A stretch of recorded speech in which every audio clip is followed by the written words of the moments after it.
International students at Hogwarts. This video is purely for entertainment and does not infringe on copyrights or laws. The rights to the novel and image belong to the original author. We do not claim ownership. Don't like waiting and want to listen to this fanfic in full now? Subscribe to our Patreon, where you'll find the best fanfics. Chapter 126 Quidditch Competition. After Halloween, it is November, and with the cold weather comes the much-anticipated Quidditch competition. Unlike the non-magic world, which is full of flowers, the mainstream sport in the magic world is only Quidditch, which makes Quidditch's influence roughly equal to the sum of football, basketball and track and field. There were even, wizards who came to watch the Quidditch World Cup final. The pressure of homework has also increased a lot, but fortunately, Luren knows a girl named Hermione. Although she will never let others copy her homework, Luren soon discovered the bug. The top student checks the homework, and they always get the correct answer, of course. As long as you are thick-skinned, you can go directly to the solution to the problem. This method is a little more efficient than the former. Since the start of the Quidditch Quadruple League, the arena will be closed when there are Quidditch matches. Everyone cares more about Quidditch than duels, and the stadium cannot accommodate 3 tables that get in the way.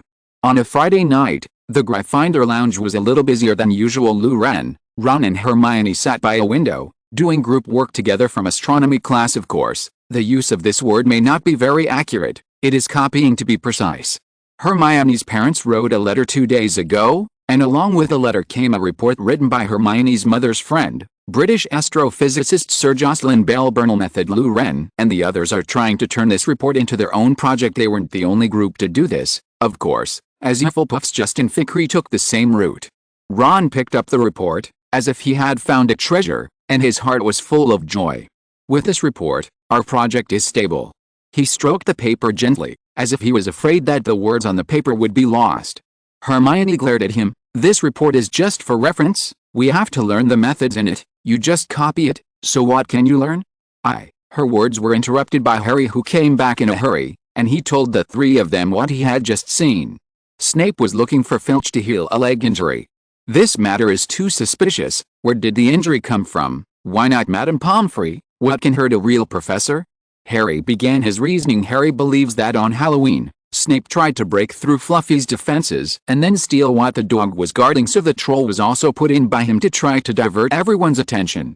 Luren rubbed his forehead. He found this set of reasoning really convincing, except for Luren, who already knew the ending of the story. Anyone else would doubt Snape when faced with these evidences. Snape's villain mask was so well worn, it was one he didn't take off until he died.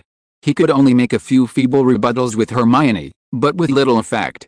After chatting for a few words, the 2 sides could not reach a consensus, so they had to put aside the dispute and go to jointly develop the homework of the astronomy class. Early the next morning, Luren woke up and glanced out the window covered with icicles, and found that the mountains around the school had been covered with ice and snow. The surface of the Black Lake was also covered with a thin layer of ice, and the lawn of the school was also covered with a layer of frost. The cold wave is coming. Luren also saw Hagrid, wrapped in a moleskin coat, for gloves, and for boots, maintaining the school's broomsticks. Hagrid was dressed like a bear. From a distance, Luren felt that even a real bear might not be able to defeat Hagrid. It was said that Hagrid would have quietly gone to the Forbidden Forest to fight the trolls when he was still in school, and he should have won. Hagrid's combat prowess should not be underestimated. In the future, he will also be attacked by the Aurors of the Ministry of Magic, who don't talk about martial arts. The crispy mage Professor McGonagall is second-handed, and the berserker Hagrid breaks out from the encirclement of the Aurors. It went out so everyone knows how to add some mages, right? Output. You have to live to output. Today is the first Quidditch match in Harry's life. Gryffindor will face Slytherin today. If Gryffindor wins, their ranking in the Academy Cup will rise to number 2. Harry and Luren have also gone through several weeks of training, but not many people know that Harry is about to play because Wood decided to keep Harry's participation a secret, using him as Gryffindor's secret weapon, though it eventually got out. Slytherin is the complete opposite. They have been crazily promoting Malfoy's outstanding talent. Now Malfoy's titles include but are not limited to Quidditch Star, Defender of Slytherin Honor, Hogwarts the Youngest Seeker in a Century, Slytherin's Golden Glitter. Although Malfoy was very powerful, Luren felt that Malfoy was doomed. Who would plant so many flags before the match? He has as many flags as an old general on the stage. The little wizards who woke up went to the restaurant one after another, and everyone was happily chatting about the Quidditch match, but Harry was clearly overwhelmed, and he couldn't eat anything. Wood brought him some exquisite breakfasts, but Harry had no appetite at all.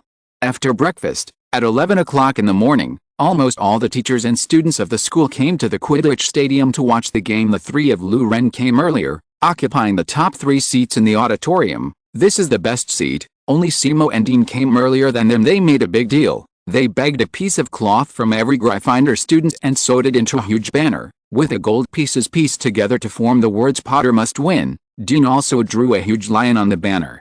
After Hermione saw it, she also cast a clever spell, making the paint on the banner flash in the order of the rainbow, and of course, the green color was eliminated by her. At the same time, Wood was delivering a pre-battle speech in the locker room.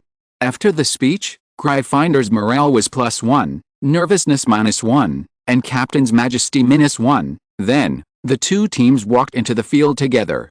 Gryffindors wore bright red robes, and their opponents, Slytherins, wore green. Red and green are annoying. The players of the two teams also glared at each other on the court. If the beating did not violate the school rules, they would have already fought. At this time, they even missed the arena that was open before. Ms. Hooch blows the whistle and the game begins. The grievances between the two teams are deeper than Real Madrid and Barcelona, and they are absolute mortal enemies, so the game has entered into fever from the very beginning. Neither the first subscription nor the regular subscription has reached a minimum line of adding updates. But I still want to thank all book friends who support genuine subscriptions. I first collect the manuscripts, and the editor told me that if I want to recommend it, I will update it, so I will start updating it when the manuscripts are almost collected. End of this chapter. Chapter 127. Black Dog. Gryffindor chaser Angelina Johnson snatched the quaffle first before delivering a pass to Alicia Spinner amid Lee Jordan's bragging special. Lee Jordan is the same grade as Fred, and he is the commentator of the game. Unlike the Muggle world, Jordan's ass as a commentator has been crooked to the sky, and he will unscrupulously favor the Gryffindor team in the game. However, Professor McGonagall learned after listening to his commentary twice, and would stand next to him every time he played, and would give him a death stare if he went too far. Aaliyah is a new addition to the team this year and was a substitute last year. It was Wood who discovered her talent and made her a member of the team, but it is a pity that the ball cup she passed was not broken by Marcus. Although Marcus is not very good looking, he is indeed superb. He went straight all the way, rushed to the Gryffindor door, and then shot a powerful shot, which was saved by Wood. Wood sent the ball to chaser Katie Bell, but the next moment she was hit in the back of the head by a bludger. It was hard to imagine she could still fight after such a hit. Fred immediately retaliated and knocked Darian Pussy, who was holding the quaffle, off the broom. He only held one hand tightly on the broom until Marcus flew over and pulled him back on the broom. Angelina then picked up the quaffle and, through a series of brilliant plays, slid the ball into the Slytherin goal. While everyone was cheering, Hagrid also squeezed into the crowd. He didn't want to watch the live broadcast in his hut. He went directly to the arena to watch the live broadcast. At this time, although the other players of the two teams had already launched a fierce fight, Harry and Malfoy were just gliding above the field. According to Wood's plan, they should try to get out of the battle as much as possible and concentrate on looking for the snitch. Hands and chasers would try to distract the Slytherins as much as possible from Harry, and the Slytherins were doing the same thing. As a result, Malfoy and Harry formed a strange state of paddling. The tragic fight below seemed to have nothing to do with them at this time. Some players on both sides were injured, but the snitch was still missing. Suddenly Jordan yelled, "Wait a minute.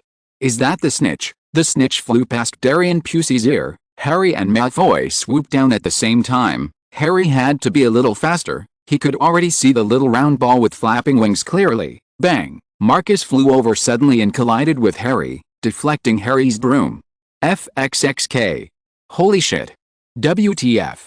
Jordan roared excitedly, and the classic 3 consecutive shots were transmitted from the microphone, resounding throughout the stadium, and the little wizards of Gryffindor also roared angrily. Right, foul.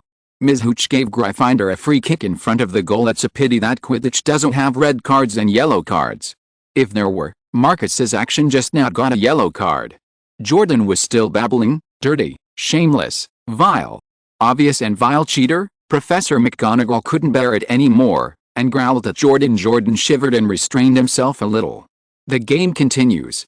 Lu Ren's eyes followed the players in the sky, and suddenly his eyes froze. He saw a big black dog with shaggy hair in the corner of the stand opposite. Why is he here? Lu Ren was taken aback, but then he thought about it again. It's understandable for Sirius to want to take a look at Harry, not to mention who stipulated that the black dog must be Sirius. It doesn't make sense. But he got up immediately and ran towards the opposite stand. The big black dog quickly noticed the abnormality, and then it also jumped off the seat and disappeared without a trace. In a blink of an eye, Lu Ren persevered, taking advantage of everyone's energy being absorbed by the competition. He jumped directly from the outside of the stands, and then let himself hover in the air. Looking around soon, he saw Black Dot running towards the Forbidden Forest. He also chased after him closely. He wanted to meet with Harry's godfather and use him to improve Harry's living conditions, although he knew that Harry's mental health would be very healthy in the future, and he could be a friend and be a friend. Why not pull? Just a little effort. Unexpectedly, the black dog ran quite fast. It got into the Forbidden Forest and disappeared without a trace. Lu Ren landed on the edge of the Forbidden Forest, watching the Forbidden Forest suck his teeth, which made him a little embarrassed. The Forbidden Forest is not easy to enter. At this time, the game also changed abruptly. Harry's broom began to shake uncontrollably, and the audience also noticed the abnormality, and stood up one after another, pointing at Harry. Hermione also found Snape muttering words in the auditorium. She struggled through the crowd and ran to the stand where Snape was, but it was too late. Harry was thrown directly by the broom and fell straight to the ground. Professor McGonagall in the stands had already drawn out his wand, and the Gryffindor Quidditch players had turned their broomsticks and flew towards Harry, but there was one person who was a little faster than them. Malfoy. He quickly flew to Harry's side, and grabbed his forearm, and Harry's forearm made a crisp bony bang. The impact dislocated his arm. The two then dived toward the ground, before rolling to the ground together. On all fours, people saw Malfoy covered his mouth with his hands, and then coughed non-stop, and finally a golden thing fell into his palm. It's a snitch. Malfoy caught the snitch, ending the match. Wood fell to the ground and didn't care about the result of the game anymore. It was over anyway. He quickly ran to Harry and hugged him, but luckily Harry was fine. Gryffindor lost this battle by 162, points. About 10 minutes later, Harry, Ron, and Hermione came to Hagrid's hut together. Hagrid made them a cup of strong tea as a comfort, and only then did they realize that Lu Ren had disappeared. Lu Ren finally decided to enter the Forbidden Forest. He followed a trail left by Sirius, the dog's paw and plum blossom footprints, and searched all the way. The trees gradually became thicker, and Lu Ren suddenly realized that he seemed a little too deep into the Forbidden Forest. It's not a big problem, I just need to follow my footsteps and go back the same way. Lu Ren didn't panic at all. Although he couldn't tell the difference between east, west, north and south, and his sense of direction was average, he just needed to walk along the place where the trees were sparse. Can't it? 10 minutes later. Who am I? Where am I? What am I doing? Don't panic, walk in the direction where the trees are sparse. 10 minutes later. I don't feel good. Where is this place? Why does this broken forest become sparse and dense? Half an hour later. Okay, I'm lost. Lu Ren sat under a big tree helplessly, and fell into deep thought. Am I a road idiot? End of this chapter. Chapter 128. Aragog.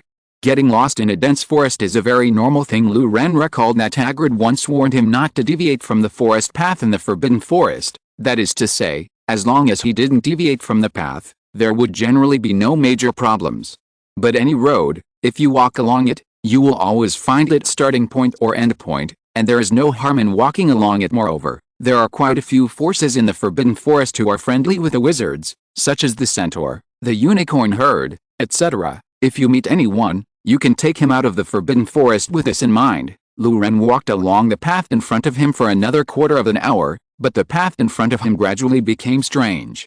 Looking at the messy traces on the path in front of him, it was hard for Lu Ren to convince himself that they were footprints left by humans. The surrounding environment is also somewhat unusual. The trees here are extremely dense, and the branches are entangled together, almost completely covering the sky.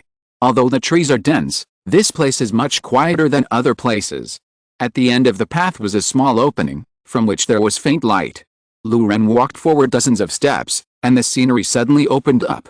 A very shocking scene appeared before Lu Ren's eyes. A piece of in the open depression. All the trees in the depression have been cleared, and the inside is densely covered with spiders.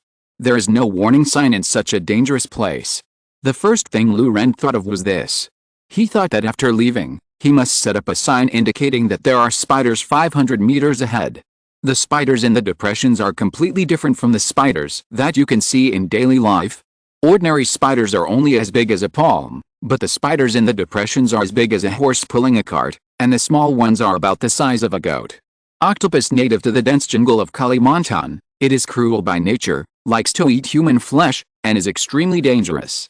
In less than 50 years, the pair of acromantulas released by Hagrid had bred such a huge group. There are only so many of them because this is a forbidden forest. There are other magical animals with super combat power here. If it were an ordinary forest, there might not be any other animals left in the entire forest, and it is unlikely that there will be human settlements around the forest.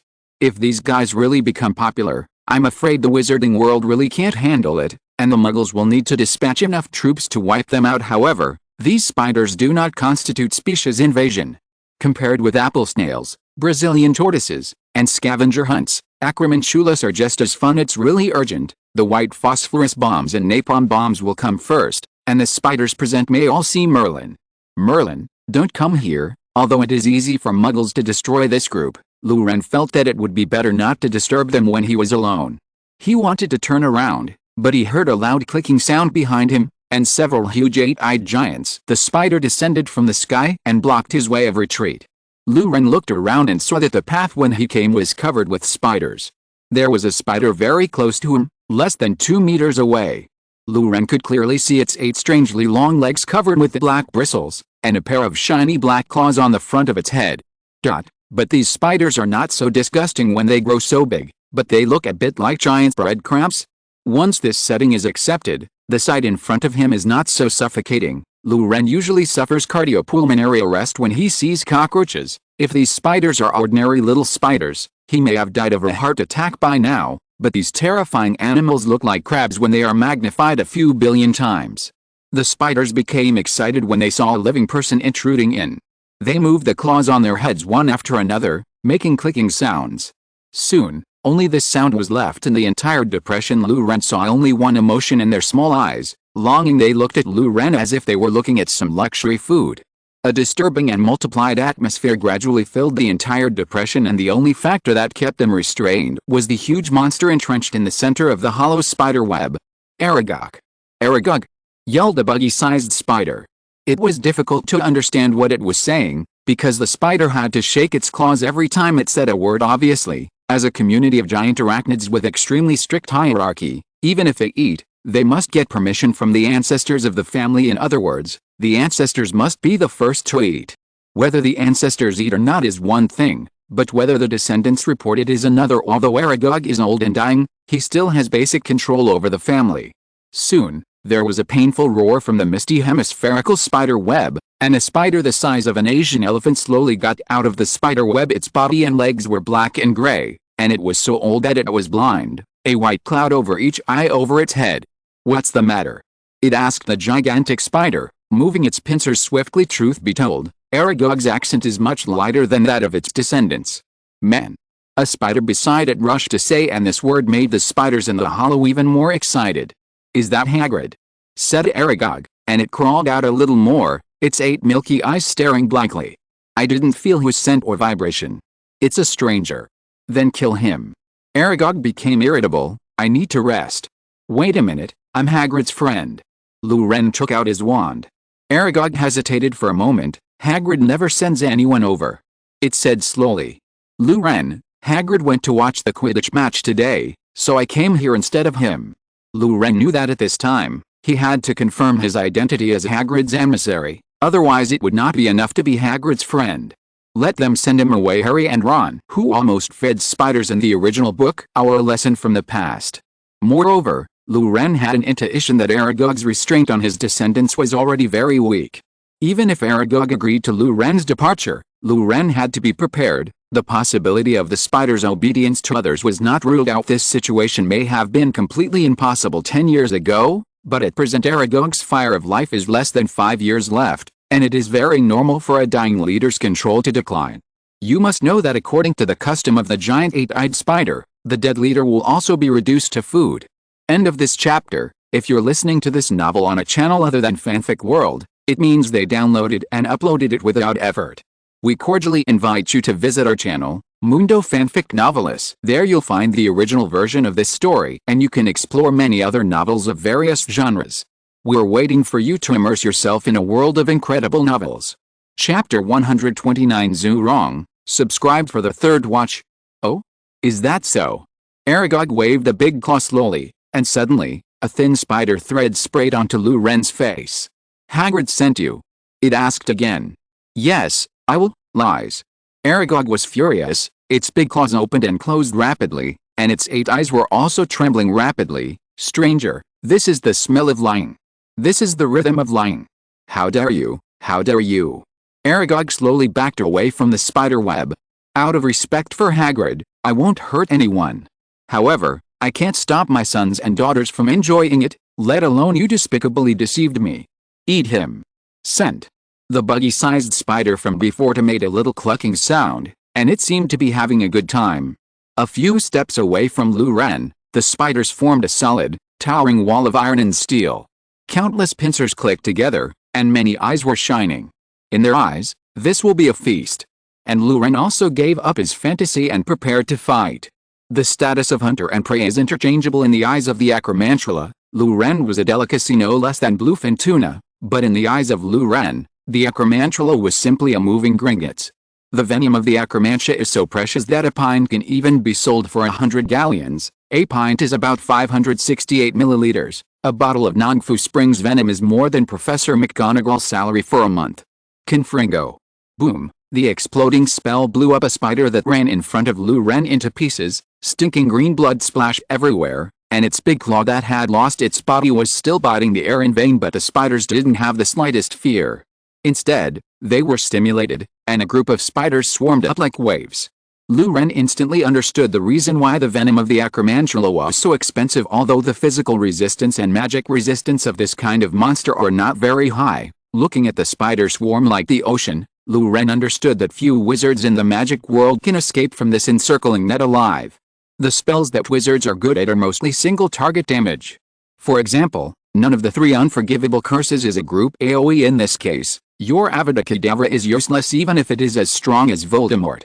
Wizards who want to get venom can't beat them, and those who can beat them won't bother to find trouble with these spiders. How strong a wizard can beat it, the lower bound should be slower. And with that fat old man's greed for money, he didn't go hunting a Cantora all over the world, which means that he might not be able to defeat him. There are only a handful of people in the wizarding world who can beat them: Grindelwald, Dumbledore, Voldemort, Newt. Probably no more than 10 people in total. Are these people going to collect venom for you? The spider venom collected by Lord Voldemort himself, and the bottle has his autograph on it. Is it possible?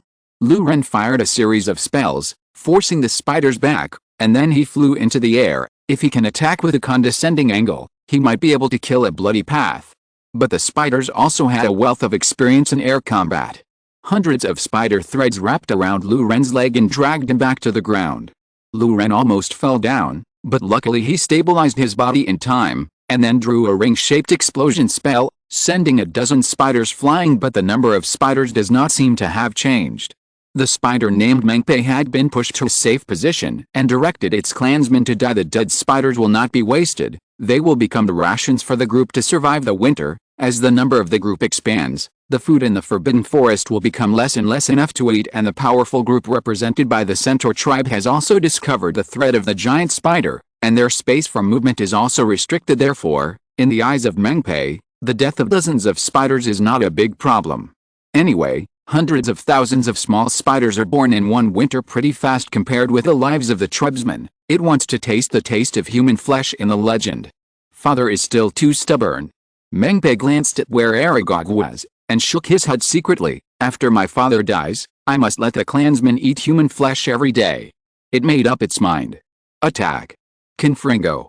The crescent-shaped spell flew across, tearing apart all objects that touched it. A spider the size of a hippopotamus rushed up with 5 or 6 smaller spiders, and was instantly turned into a pile of fragments by the spell. Unstoppable. All the spiders that approached within 5 steps of Lu Ren turned into pieces, and around him was the forbidden area of life. As the spell swept across, countless spiders had their claws and limbs severed, and their mucus splashed. A dozen or so spiders were swept away, and then more filled in. The big spiders retreated subconsciously, and the ones that rushed up were all goat-sized spiders. The original spider home has now become a spider grave. The hollow is covered with spider limbs and slime, and wounded spiders are curled up in the corners. On the only slightly cleaner place in the depression stood a person covered in slime. His legs had been firmly bound to the ground by spider silk. Lu-Ren could no longer see clearly. The spider's mucus was not clear water. He now only felt that the skin on his body was on fire. I am going to die here. Lu-Ren saw his end soon after. His body is already tattered, and his magic power is almost exhausted, but the spiders outside seem to have not decreased.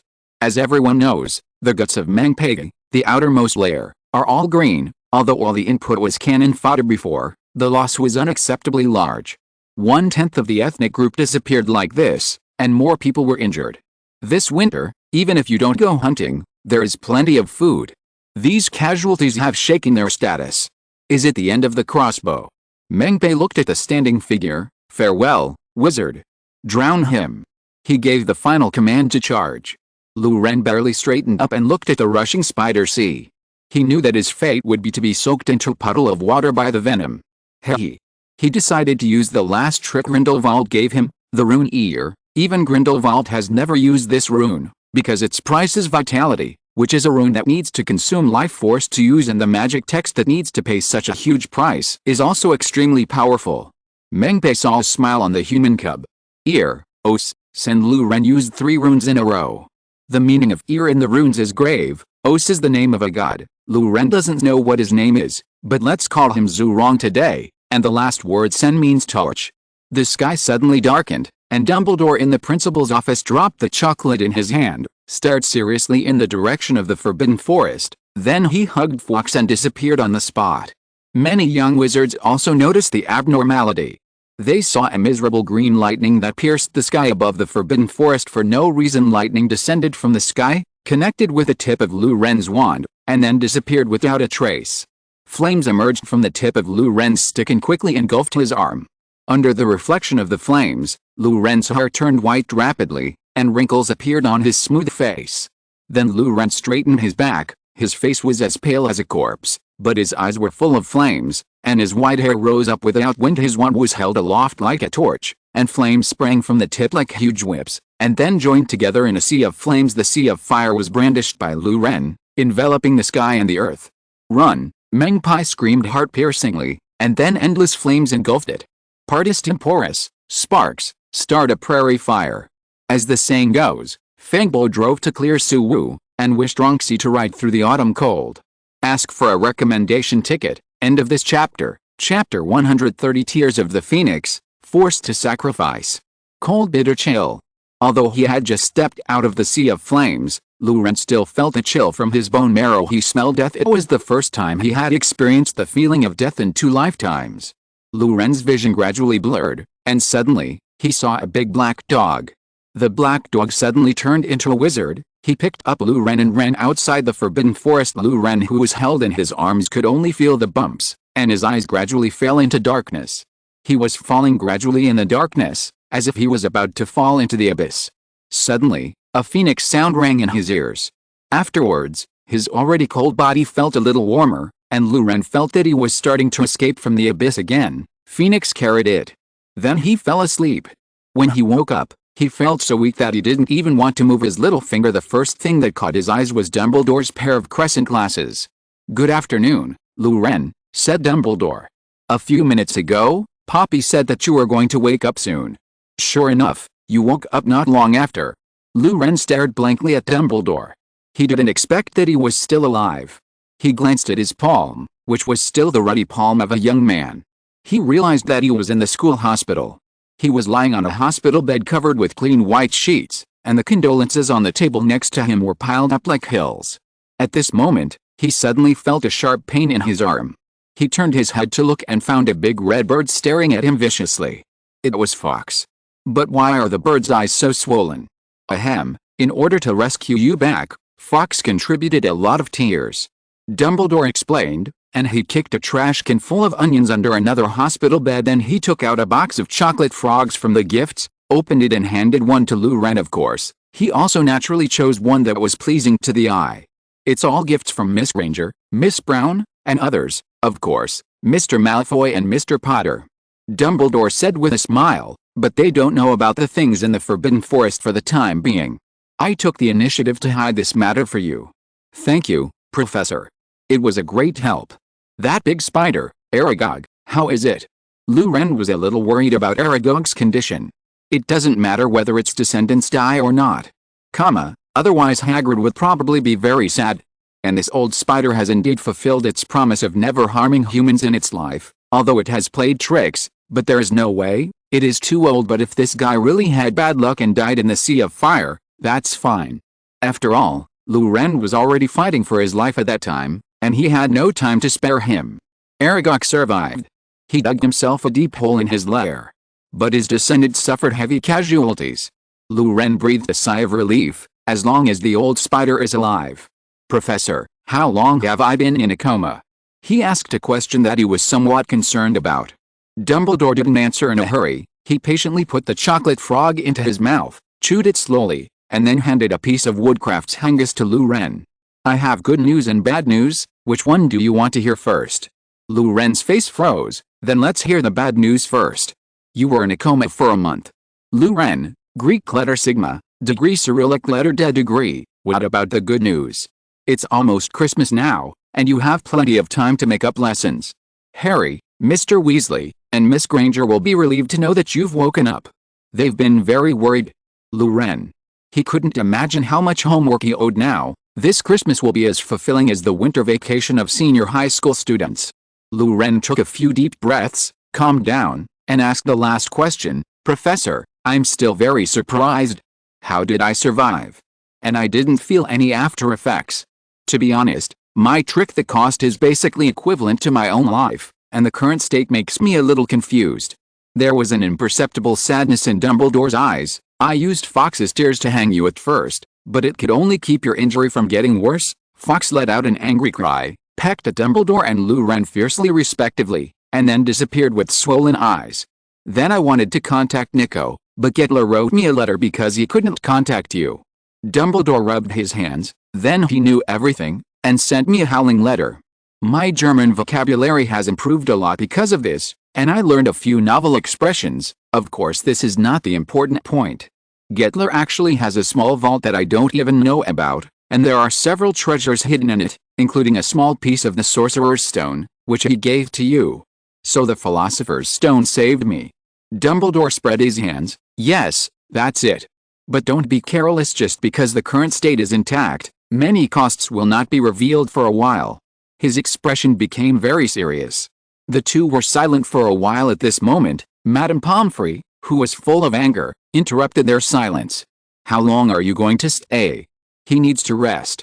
Dumbledore raised his hands, made a French military salute, and left the school hospital while nodding in agreement. Miss Pomfrey, the school doctor, is a very strict but kind woman, and the school hospital is her domain. Dumbledore has absolute authority at Hogwarts, but there are two places he cannot control, the hospital and the library.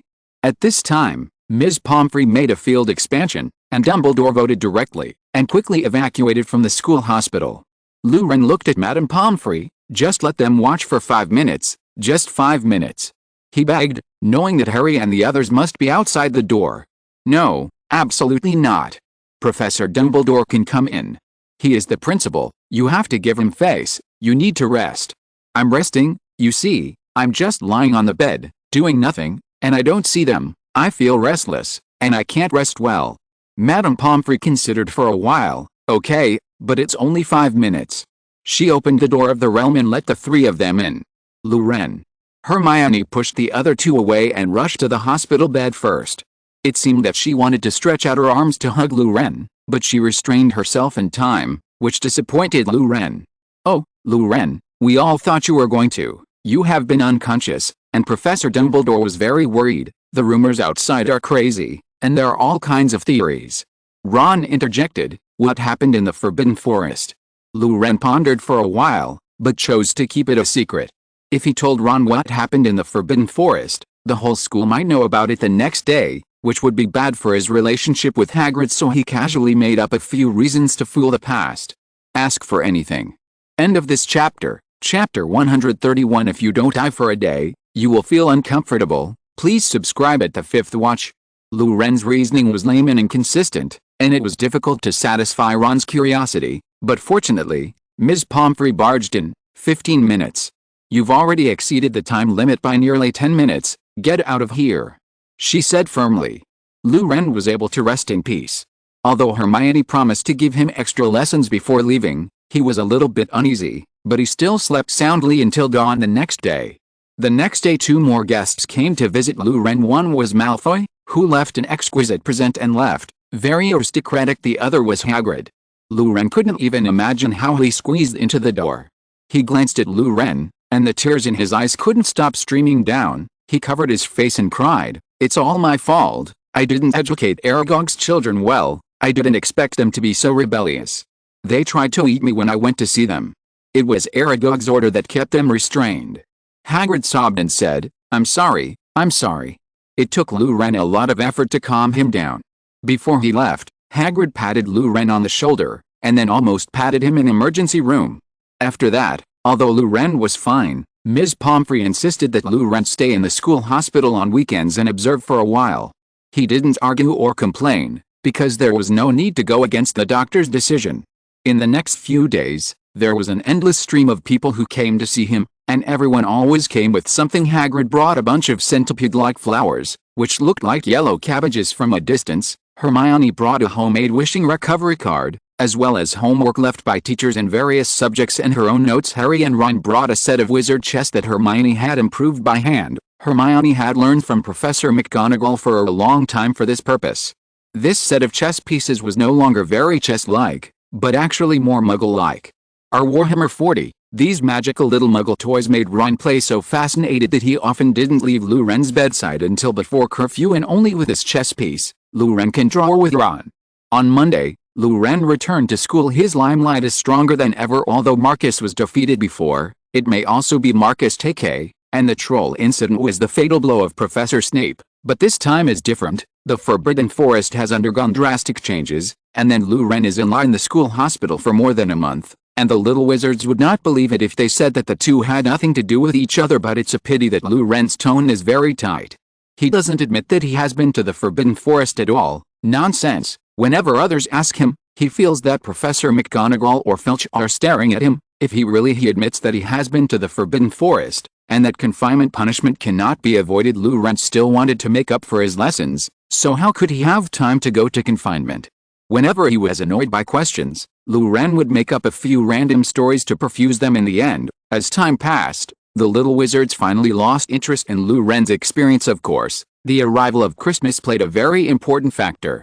Time flies, and Christmas is coming. Along with Christmas comes a cold snap. One morning in mid-December, the little wizards woke up from their dreams as usual, only to find that the school had been covered with several feet of snow, and the lake was covered with hard ice. Everyone was shivering from the cold, so they quickly turned out the spare sweaters and put them on while shivering from the cold. In this weather, the poor owls still had to deliver mail, and they were often exhausted after a journey, and had to be under Hagrid's care to recover. The position next to the stove has become a hot commodity, and everyone wants to be closer to the stove. In the end, it was Hermione who did what a wizard could do. She conjured up a handful of bright blue flames that could be carried around in a jam jar. The four gathered to stand around the fire for warmth. At this time, there was a burst of laughter from the window. It was the Weasley twin brothers. The two of them found that Professor Quirrell was struggling on the lawn outside the castle, so they enchanted a few snowballs and made them chase Quirrell. Running around, Lou Ren also saw a big snowball accurately hit the back of Quirrell's turban. Lou Ren couldn't help breaking into cold sweat for them. This can be said to be the pinnacle of the twins' lives. They chased Voldemort, beat him to the ground, and even managed to hide him. But the price is also heavy. Many people believe that this snowball was the beginning of their future tragedy. One person lost his life because of it, and the other was unhappy all his life and could no longer cast the Patronus charm because all his happy memories contained the other brother. This statement is nonsense, but Lou Ren is adhering to the principle of preferring to believe what is there, not to believe what is not, and is going to change this from the root. So what can be done to make Voldemort ignore the twins and only have eyes for himself? In fact, it is also simple, just do more than them. So, while Fred and George were dumbfounded, Luren squeezed a snowball again and again, and finally got a solid ice ball. Then he charged for a blow, and the puck flew through the air, whizzing and precisely hit Quirrell on the back of the head. Kylo, Voldemort, or two, the twins felt that they had a hallucination for a while. Professor Quirrell's soul seemed to be beaten out by Luren. After a while, the door of the Gryffindor lounge was kicked open by Professor McGonagall. "Do you feel uncomfortable all day? If you don't, The angry Professor McGonagall kicked Luren out of the lounge. Her hands were not idle. She grabbed Fred's ear with her left hand and George's collar with her right hand, and led them to the corridor. Then the three of them were scolded for more than half an hour, and they were also fined confinement together, but this confinement may not be implemented until after the Christmas holiday.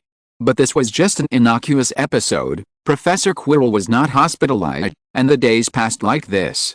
Everyone is counting their fingers and waiting for the holiday. The school is also getting colder every day.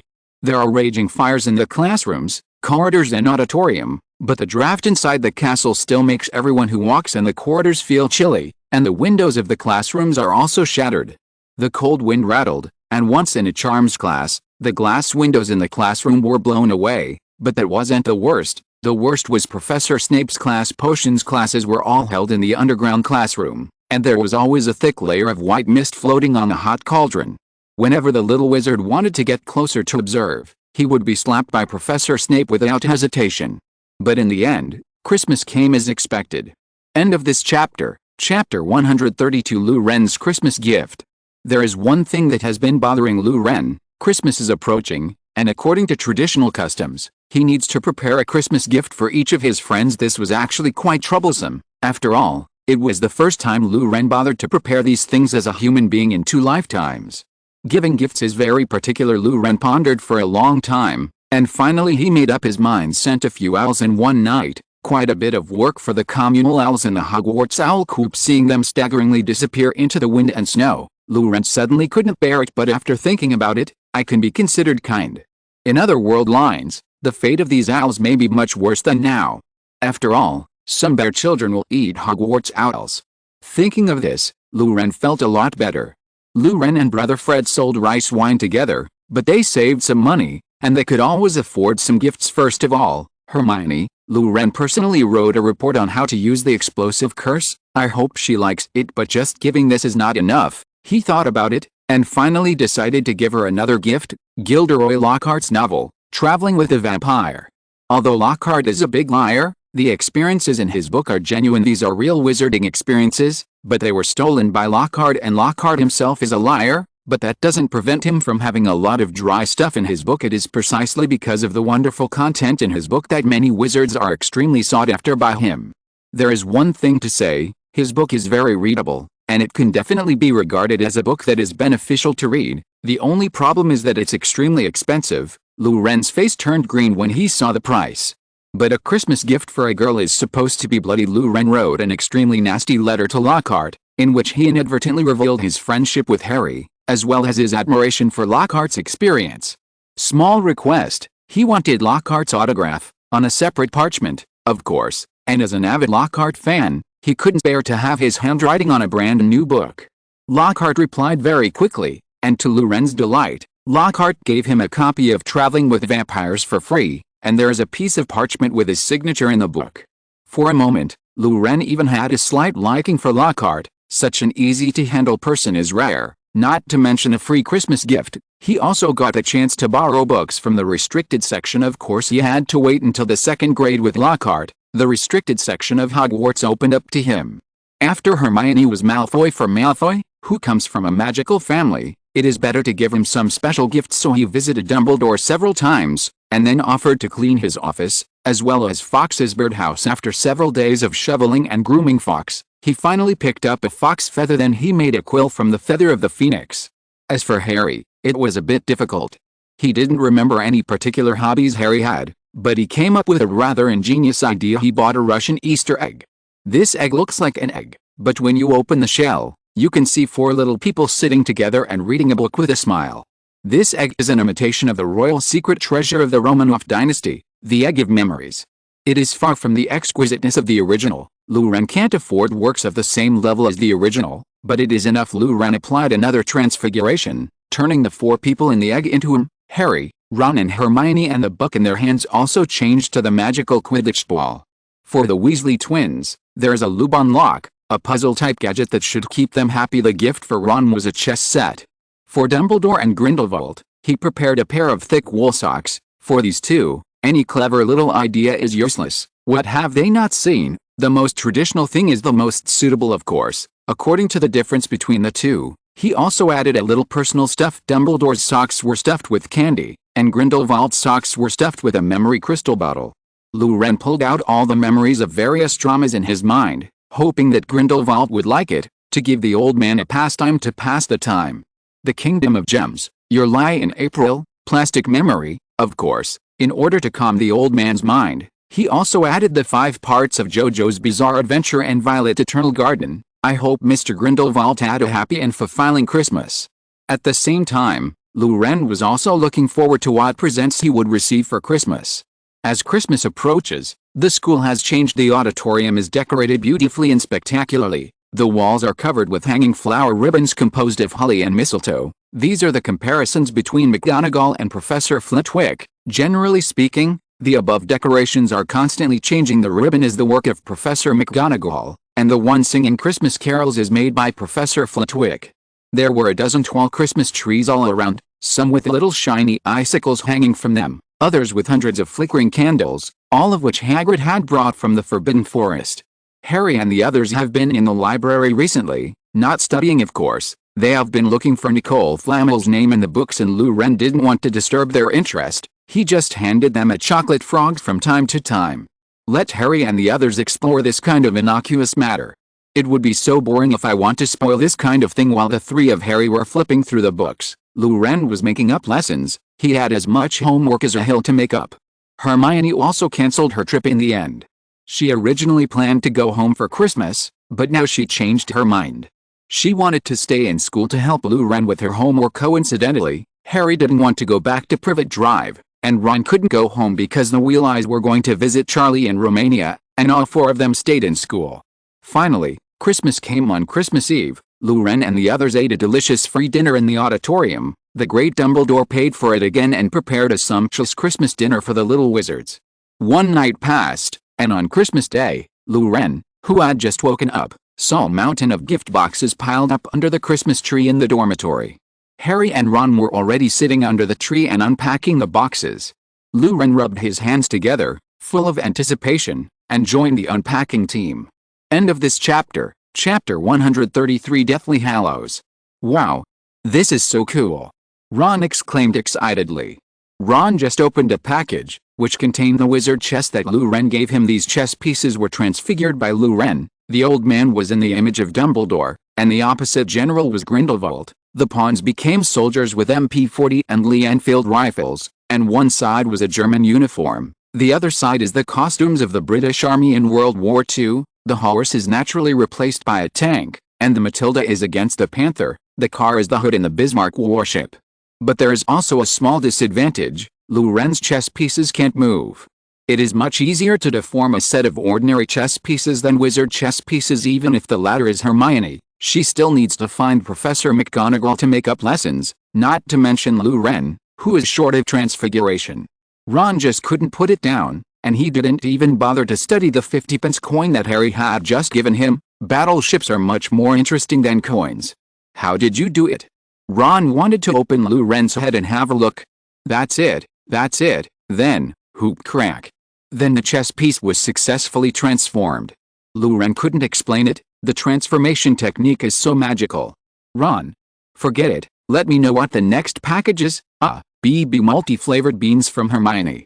Harry received a flute from Hagrid, a chocolate frog from Hermione, and a gift from Mrs. Weasley. What Mrs. Weasley sent over was a big, bulging package, which was very recognizable.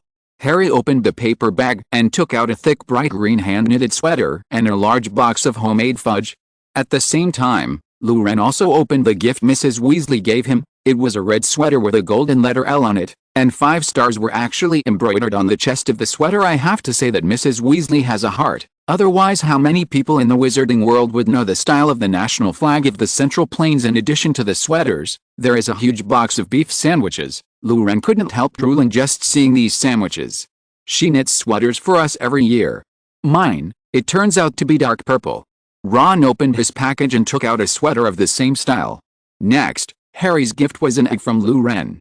Seeing the four little people inside the egg happily reading together, Harry also showed the same smile. He felt that this should be the best present. Although it was a bit weird to receive an egg at Christmas, there was always a strong Easter flavor. Of course, this thought didn't last long. He took out a liquid-like, silver-gray strange cloak from the last package. What's this? Harry picked up the cloak, and Ron gasped, contributing to global warming. An invisibility cloak. Lou Ren answered Harry's doubts. He had already put on the sweater Mrs. Weasley gave him. The sweater was very thick and felt very good. It felt like pure wool when he touched it, and he felt warm on his body. Each piece of invisibility cloak is very rare and precious. Ron lowered his voice, speaking for Harry Cope, with a look of awe on his face. You try it on. Lou Ren was not interested in this invisibility cloak. A real wizard would play the illusion charm just like Dumbledore, so they wouldn't need an invisibility cloak. Of course this was just a joke, but as a friend, if Lou Ren asked to borrow it, Harry would not be reluctant. However, the background of this invisibility cloak is not small. It is one of the 3 holy weapons of death. It is said that as long as you wear it, you can avoid the eyes of death. However, the 3 hallows of death are actually more like 3 powerful alchemical treasures refined by ancient wizards. They have their own limitations. For example, the resurrection stone can't really resurrect the dead, but more like reproducing their memories in your mind, and the resurrected people have requirements. You can't resurrect whoever you want. Whoever is resurrected needs to have enough feathers. You can't say that I like Elvis Presley very much, so please resurrect Elvis Presley. I'm sorry, this can't be done. Elvis doesn't know you, and he isn't related to you. Why should he bring you back to life? The invisibility cloak has been repeatedly seen through. Both Dumbledore and Moody have seen through the invisibility cloak. The special thing about the invisibility cloak is that it has an infinite shelf life. Ordinary invisibility cloaks are not permanently effective, and will appear solid after a long time. The most powerful of the 3 hallows is the Elder Wand. It can increase the combat power of top wizards, which is terrifying. It's a pity that the debuff is also super scary. This thing is too easy to change hands. As long as it is defeated once, or even stolen, it will cause the old one to change its allegiance. So when Harry was trying on the invisibility cloak, Lou Ren concentrated on unpacking his other packages. Dumbledore gave himself a wizard hat, Grindelwald sent himself a bag of candy canes, and Harry gave himself a notebook. There were 2 packages left, one for Hermione and one for Fred and George. After thinking for a while, Lou Ren opened Hermione's package. Inside was a scarf that she woven by herself. To be honest, her craftsmanship was average, so she could barely tell it was a scarf, but for an 11-year-old girl, it would be good if she can knit. Lou Ren unfolded the scarf. It was a gray and black scarf. Lou Ren liked this color scheme very much. In addition to the scarf, there is also a box of chocolates in the package, which is a brand from the non-magic world. It looks very delicate and tastes very smooth. Finally, a gift from Fred and George. Lou Ren opened their presents with the utmost vigilance, and then heaved a sigh of relief. They sent him a pack of cockroach piles. Lou Ren, that's it? Think I'm muggle-born so I haven't seen it, and I'll scream in fright. Really underestimated. Cockroach pile is a special and interesting snack in the wizarding world. It can be bought in Honeydukes candy shop. It is very local and can be said to be a specialty of Hogsmeade Village. Lou Ren thinks that this thing can be compared with Mayoden and beef flatbread hot pot. The snack is controversial because of its appearance. It looks like a clump of cockroaches. However, it does taste like BB multi-flavored beans, with a variety of flavors and a crunchy texture. Yes, this snack looks like a cockroach and tastes like a cockroach. It is said that the latest version has a cockroach-flavored pile of cockroaches. Lou Ren took out a pile of cockroaches from the bag and twisted one out. He couldn't help but admire Ron beside him. I didn't expect this kind of candy to be so realistic. Then the candy moved. Wow, it's still moving. Ron's face suddenly turned pale. Lou Ren, the cockroaches are immobile. Lou Ren, what? End of this chapter. Chapter 134. The King of the Inner Volume. As if he had been electrocuted, Lou Ren threw the cockroach back into the distance. He stroked his rapidly beating heart, took 2 deep breaths before calming down a little. The prank worked. He admitted he still underestimated Fred and George. Boom. Before he could say anything else, the door of the dormitory was flung open, and Fred and George rushed in. Merry Christmas. Ah. Did Lou Ren taste the pile of cockroaches we gave you? Hey, look, Harry got a sweater, too. Fred and George's sweaters are blue and they have already put them on. Fred's had a big, yellow F on it, and George's had a G. Fred held up Harry's sweater and looked at it carefully for a while. Harry's is better than both of us, obviously. Mom is partial at this time. Luren floated the still-moving cockroach in front of Fred. Fred laughed. Scared? George cast a subtle little magic to make the candy move. Luren didn't want to listen to his pressure, so he directly put the cockroach candy into his mouth, and Fred took a bite of it cooperatively and chewed it. George next to him raised his hand, as if he wanted to say something, but it was too late. Strange smell. George, did you buy the latest model? George's expression was a bit weird. Fred, although this news may make you sad, but as a brother, I must tell you, I just cancelled the magic spell on the candy, so that candy shouldn't be able to move. Fred. He jumped up immediately, put his hand in his throat, and tried to spit out what he had just swallowed. Just as he was vomiting, George laughed so hard that he couldn't straighten up. Fred, you fell for this kind of trick. To tell you the truth, I didn't revoke the spell, and I bought the latest pile of cockroaches on purpose. You were fooled. The two brothers rolled into a ball and started fighting. Luren could no longer tell whether George was lying or not. To be on the safe side, he threw the bag of cockroaches into the trash can while others were not paying attention. After playing around for a while, George looked at Ron. Why don't you put on your sweater, my dear little brother? I don't really like burgundy, Ron complained half-truly, but pulled his sweater over his head anyway. At this time Percy poked his head in through the crack of the door. He held a box of chocolates in one hand and a bulging sweater in the other. You are so noisy. What are you arguing about? What kind of tricks are you playing? As a result, the sweater was snatched by Fred, and then put on his head. Look, the P on the top. With it, others will know that you are a prefect. By pure coincidence, in English, the words Percy and prefect both start with a P. Then they surrounded Percy and went to the Great Hall for dinner. The food in the auditorium is as good as the start of term banquet, and it's free. Mainly hundreds of roast turkeys, hills of roast meat and boiled potatoes, plate after plate of delicious little sausages, peas and butter, gravy and lingonberry sauce. I have to say, Food Desert deserves its reputation. Roast turkey has no other advantages except that it tastes better. Turkey meat is very firewood and is generally eaten as a weight loss meal. Butter mixed with peas is not very appetizing to Luren, so it is mainly the various barbecues that attract Luren's attention. In addition to these, the highlight is the wizard color bag firecrackers. Unlike firecrackers in the non-magic world, many good things can burst out of magic firecrackers. Harry and Luren set off a colorful firecracker together, and then the firecracker made a deafening bang, and at the same time spewed out a large puff of blue smoke, which exploded several lively little white mice in a green hat. Luren handed the hat to Ron, and then began to destroy the Christmas pudding in front of him. But you must be careful when eating this kind of pudding, because there may be coins wrapped in it. Percy ate a silver sickle, and his teeth almost broken. The following activities are nothing more than eating, drinking, and playing. Harry and the Weasley brothers went to the playground to have a snowball fight, while Luren and Hermione went to the library to make up lessons. What is the real king of introversion, heading to the library on Christmas Day like never before since Mrs. Pants was stunned. It was the first time she had seen such a little wizard in so many years. Hermione, why do you need to fry almonds, mulberry leaves, and elephant shells together for this potion? Hermione, why does this spell require 3 turns of the wand clockwise first? Hermione, what does this symbol mean? Hermione, why?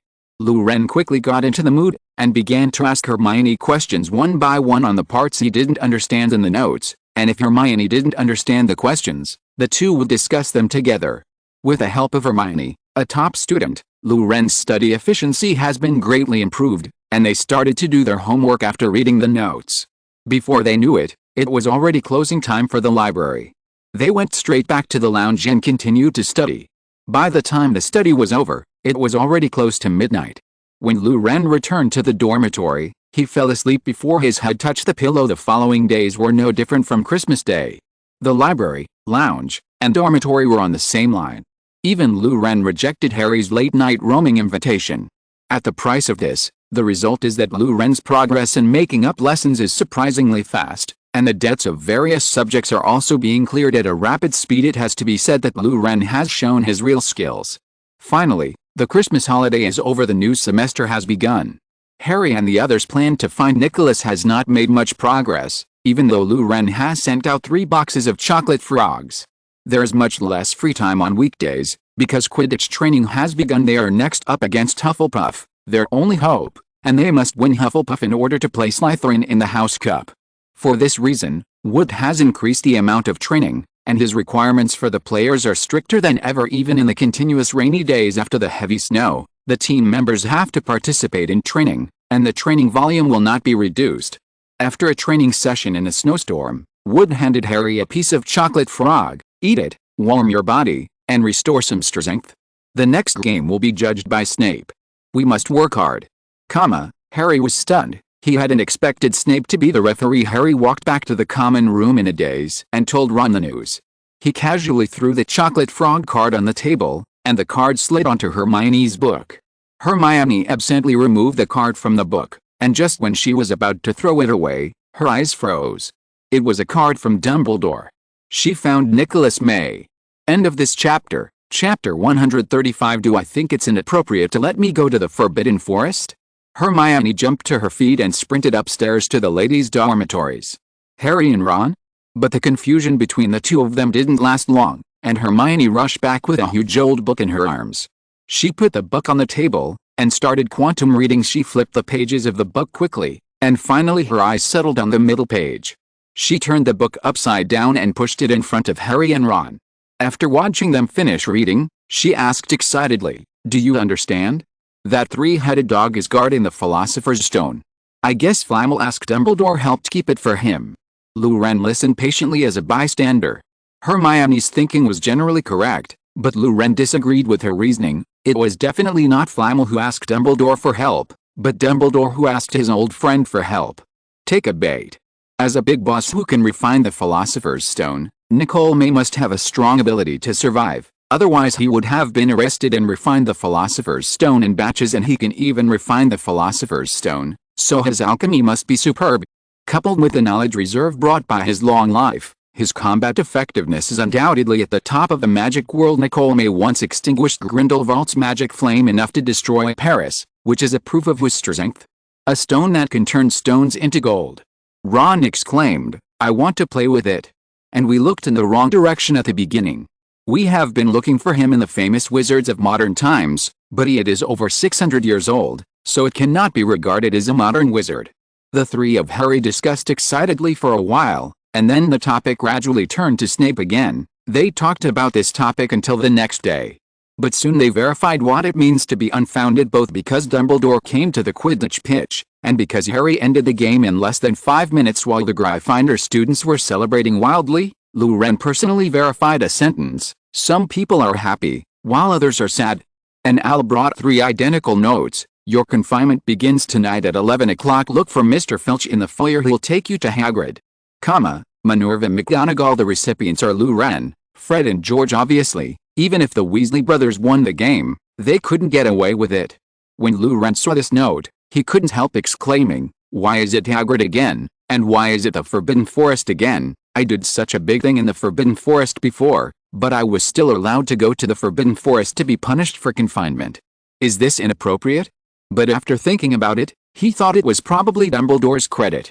It seems that Dumbledore did a good job of keeping secrets. If Professor McGonagall knew that he almost wiped out the whole family of 8-eyed spiders in the Forbidden Forest last time, wouldn't he be allowed to approach the Forbidden Forest even if he was killed? However, at this point in time, Lou Ren felt that he could send Hagrid a letter to ask if he could find out about the confinement. Hagrid replied quickly, probably out of guilt towards Lou Ren. He clearly told Lou Ren that the mission this time was to find the injured unicorn. Lou Ren thought for a while. Before setting off at night, he took out a box from his suitcase, and packed the contents into his robe. He then said goodbye to Harry in the common room, and went downstairs with brother Fred to the foyer, where Filch was already waiting with an oil lamp. The Fred brothers didn't feel any fear when they saw Filch. They saw this kind of scene a lot. They were locked up several times when they were in the 1st grade, and they dealt with Filch every semester. I have long been used to it. What's more, if Filch is not here to enforce the confinement today, then there is nothing to be afraid of. Seeing Filch, Fred waved to him and said hello. Filch snorted heavily, only said follow me, lit the oil lamp, turned around and walked out of the castle. George poked Lou Ren. "Don't be afraid, today is not so much a confinement as a reward." Then his words were roughly interrupted by Filch, Don't think that you can have a good time with that stupid guy this time. He stared at Lu Ren. Boy, you are going to the Forbidden Forest. How, you think you can come out safe and sound? Heh. Lu Ren, I have visited the Forbidden Forest too many times. Fred and George made faces behind Filch's back. Seeing that he didn't scare Lu Ren, Filch could only close his mouth resentfully, and hurried on his way. The four of them strode across the dark lawn to Hagrid's cabin. The moon is very bright tonight, but dark clouds often cover it, making the Forbidden Forest not far away look eerie. Lu Ren was a little nervous, but he calmed down after touching the hard thing in his arms. There was a dog barking in the distance, and Hagrid's voice, Filch, is that you? Hurry up, I want to leave early. Then a light appeared in the darkness, and Hagrid pushed through the thin mist. He came out from the shadows in the distance. He was carrying his giant crossbow, carrying a barrel full of crossbow bolts on his back, and Fang Fang followed behind him. He glanced at Fred and George. I didn't expect that I would take the initiative to take you two into the Forbidden Forest one day. Then he looked at Lu Ren. You two, it's only been a few months? Lockdown. Cryfinder has a successor. Fred and George showed a bright smile, which attracted Filch's glare. You guys dare to attack the professor. In my opinion, you should be expelled, and then hang your wrists. Hanging from the ceiling, it takes days to hang. I still have those antique chains in my office, and I often oil them. Maybe it will come in handy someday. X2 Fred and George directly interrupted Filch's speech, and then said what he wanted to say in unison. Filch's face gradually turned the color of a pig's liver. Seriously, you need to think of new lines. You've been saying these lines since we were in first grade. Back then we were so innocent and trembling because of your words. Enough. Hagrid ended their conversation. Enough time wasted, too much time wasted, and things can't get done. Filch stared into his small eyes and said viciously, I'll be back at dawn, and then he paused, pick up their wreckage. After saying that, he turned and walked towards the castle, lights and figures gradually disappearing into the darkness. Hagrid frowned as he watched his retreating back, but said nothing. Ask for monthly tickets and recommended tickets. End of this chapter. If you're listening to this novel on a channel other than Fanfic World, it means they downloaded and uploaded it without effort. We cordially invite you to visit our channel, Mundo Fanfic Novelis. There you'll find the original version of this story, and you can explore many other novels of various genres. We're waiting for you to immerse yourself in a world of incredible novels. Chapter 136. After Filch left, Hagrid began to tell Lu Ren and the others about the confinement mission. Listen, both of you, Hagrid told Brother Fred to concentrate. What we're going to do tonight is very dangerous. There's a unicorn injured in the Forbidden Forest. We need to find it tonight, and give it the necessary treatment. The injured unicorn is very aggressive. You must pay attention to it. I just discovered this thing yesterday. What can hurt a unicorn? Said George, frowning. And don't these monsters know that killing a unicorn is a curse? Then he led the three of them to the edge of the Forbidden Forest, leading them down a narrow path. After walking less than 100 meters, Hagrid stopped. He raised the lamp up. Look at that silver white thing on the ground. It's the blood of a unicorn. It actually appeared on the outskirts of the Forbidden Forest. It seems that the situation is very dangerous. We must take action to find the unicorn and remove the species that threaten it. The creatures in the Forbidden Forest will not actively hunt and kill unicorns. This must be the work of some dark magic creature from outside. Hagrid's expression was more serious than ever.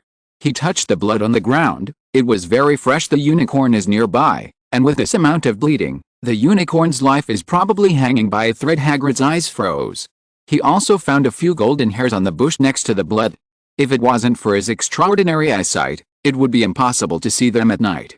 This golden hair only exists on unicorn cubs. It was a mother beast with cubs. If she dies here, I am afraid that more than one life will be lost tonight.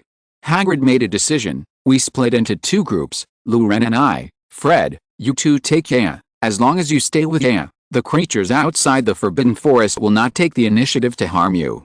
Follow the bloodstains to find. After finding the unicorn, be sure to fire green sparks, and fire red sparks when in trouble. I will rescue you as quickly as possible. Never try to be brave. I repeat, this is very dangerous. The two groups then split up to look for the unicorn. Hagrid strode ahead, and Lu Ren struggled to keep up with his pace, and the bushes on the road left wounds on his arms and thighs from time to time. Lu Ren felt that after a quarter of an hour, the surrounding trees became more and more dense. There was a faint sound of water nearby, and the bloodstains of unicorns gradually increased on the road, dotted with stars, emitting silver under the moonlight. Light. Hagrid muttered to himself, I've never heard of unicorns being harmed before. They are very magical animals. Hagrid was already anxious. Maybe I shouldn't bring you here tonight. Hagrid pushed aside a bush and walked to a clearing. Suddenly he raised his crossbow and shouted, Who? Come out. If you don't come out, I'm going to attack. A deep and sad voice reached Lou Ren's ears. Hagrid, do you want to shoot me with a bow and arrow? A human from the waist up and a shiny red horse from the waist down lined up the opposite bushes, walked out from the shadow of the forest, and appeared in Lou Ren's vision. He had red hair and a beard. The horse's tail is also red. Hagrid breathed a sigh of relief, and put down the crossbow. Ronan, it's you, I almost did it. Ronan just looked at him and didn't speak. You have to be vigilant. Hagrid patted his quiver. There's an evil guy wandering in this forest, and a unicorn with a cub has been seriously injured. By the way, it's the new student in the school is called Lou Ren. Lou Ren, this is Ronan from the horse. Ronan took the initiative to get closer, and reached out to shake Lou Ren's hand. Students, I am yearning for you. Have you learned a lot in school? Lou Ren was silent for a while, and then replied, I have learned a little bit. Ronan sighed, study hard, the education of wizards. He showed a look of envy, then he sighed, raised his head, and stared at the starry sky without blinking. After a while, he suddenly said, Mars is bright tonight. Yes, Hagrid echoed perfunctorily. Listen, Ronan, I'm very happy to meet you tonight. Have you seen the injured unicorn? I'm in a hurry. Ronan sighed again. The good ones are always the first to get hurt. This was the case hundreds of years ago, and it is still the case now. Yes, so did you see something? Something out of the ordinary. Ronan suddenly pointed in one direction. Did your people make the red spark? Hagrid turned his head abruptly, his pupils shrank, and he squeezed his crossbow forcefully. You wait here, don't walk around.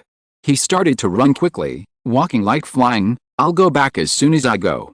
Then he ran towards the red spark in a straight line, knocking down countless bushes along the way. Ronan watched Hagrid's figure fade away, and shook his head. He glanced at Lou Ren, cherished the opportunity now. After leaving such an endless sentence, he also left. Lou Ren was the only one left in the entire open space. He maintained the highest vigilance, paying attention to the wind and grass around him, and his hands were also hidden in the wizard robe, holding the wand in one hand and touching the magic wand in the other. The baby in his arms that has been covered with heat by himself. Lou Ren knew very well who this poacher was. Voldemort was probably the only person who had the motivation to hunt unicorns near Hogwarts. Killing a unicorn is a heinous sin, not the kind that gets you into Azkaban, but a curse that springs from the soul. The unicorn is a representative of purity and innocence, and a manifestation of goodness in the world. Its blood can continue life, but if it kills another life in order to save its own life, it must pay a heavy price for it. The moment the unicorn's blood touched the lips, the curse was cast. Even if life is continued, it is still a half-dead life. This kind of gossip in the magic world is the scariest thing. The damage of killing curses and blasting curses is only on the surface, but the illusory things like curse and fate are the most terrifying existence. Just like Horcruxes, don't the wizards of all walks of life know that Horcruxes can continue to live? How is it possible? But not many people will choose this channel of immortality. Even if they choose Horcrux immortality, they will only make 1 or 2, and Voldemort, a fool, will make 7, and finally make himself inhumane, ghost. Suddenly, the bushes on Lou Ren's left made a noise, and something jumped out. End of this chapter. Chapter 137. Sir, times have changed. Running out of the bushes was the wounded unicorn.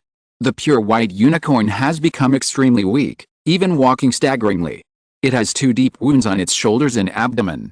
Every time it takes a breath, silver white blood will slowly flow from the wounds. It flows out everywhere, taking away what little life force it has left. Lou Ren had never seen such a beautiful and miserable scene in his life. This kind of scene would make him feel cursed just by looking at it. If you want to find an example, it is like watching a precious oil painting being thrown into fire. Seeing Lou Ren, the unicorn let out a mournful cry of relief, then shook its neck lightly, and a small golden ball was thrown into Lou Ren's hands. Lou Ren staggered, but still caught it. He looked down and saw that it was indeed its cub. Lou Ren should have touched this little baby before. The heavy unicorn cub did not have the smell of a pony, but Lou Ren smelled a faint floral fragrance instead. It is not much bigger than a puppet cat, and it only looks in its early 20s. Because it is still in the stage of growing its body, its limbs and body are not as slender as that of an adult unicorn, but rather round, which makes it more like a cat. Plush toys. The horns on the head have not yet begun to develop, but there is an inconspicuous bump on the forehead. It was covered with pale golden hair, and even exuded a misty halo under the moonlight. The hair was attached to the little unicorn's body obediently, like a brocade. The little unicorn had big sky blue eyes, and Luren could see the distressing fear and uneasiness in it, and when holding it in his hands, he could feel its furry body trembling constantly. After completing his obsession, the unicorn fell to the ground with a bang. Its legs straightened unnaturally, and its breathing became weak. It didn't do anything, just looked at Luren, and Luren also understood what it meant: take its child and live on. The unicorn hoped that Luren would run away quickly. A wizard of this age would have no choice but to die for the hunter who hunted it, but it was too late to go now. In the shadows at the edge of the open space, a black figure wearing a hood appeared quietly at some point. The black figure was wearing a large black robe with a low hood, which completely covered his face. If someone could lift the hood, he would not be able to see his true face, because his face also wearing a black mask. The mysterious man hunched over and crawled slowly on the ground, somewhat like Feliuhu, the puppet of Zeliuhu in a comic in his previous life, revealing a strange and ominous feeling. Luren could see clearly that it was licking the blood on the ground. Luren immediately threw away the little unicorn and took out his wand. Whether he was shooting red sparks or using the explosive spell to surprise the opponent, he needed a wand, but a mysterious man on the opposite side was one step faster than him. Disarm you. With a hoarse voice, a flash of red light flashed, and Luren's wand was blown away. A wizard whose wand has been removed is like a tiger whose teeth have been pulled out, and is no longer a threat to the mysterious man. It ignored Luren, but slowly climbed to a position about 5 meters away from the unicorn, showing greedy eyes. But it miscalculated. Even if the tiger's teeth are pulled out, it still has a heart-pounding slap. An adult tiger has a force of about, kilograms in a slap, and its attack speed is almost as fast as your cat. Besides, the mysterious man only pulled out one tooth of tiger, and he still has a second magic wand. But the mysterious man didn't know all he could see now was the dying unicorn, and its cubs. Leave the cub, you can go.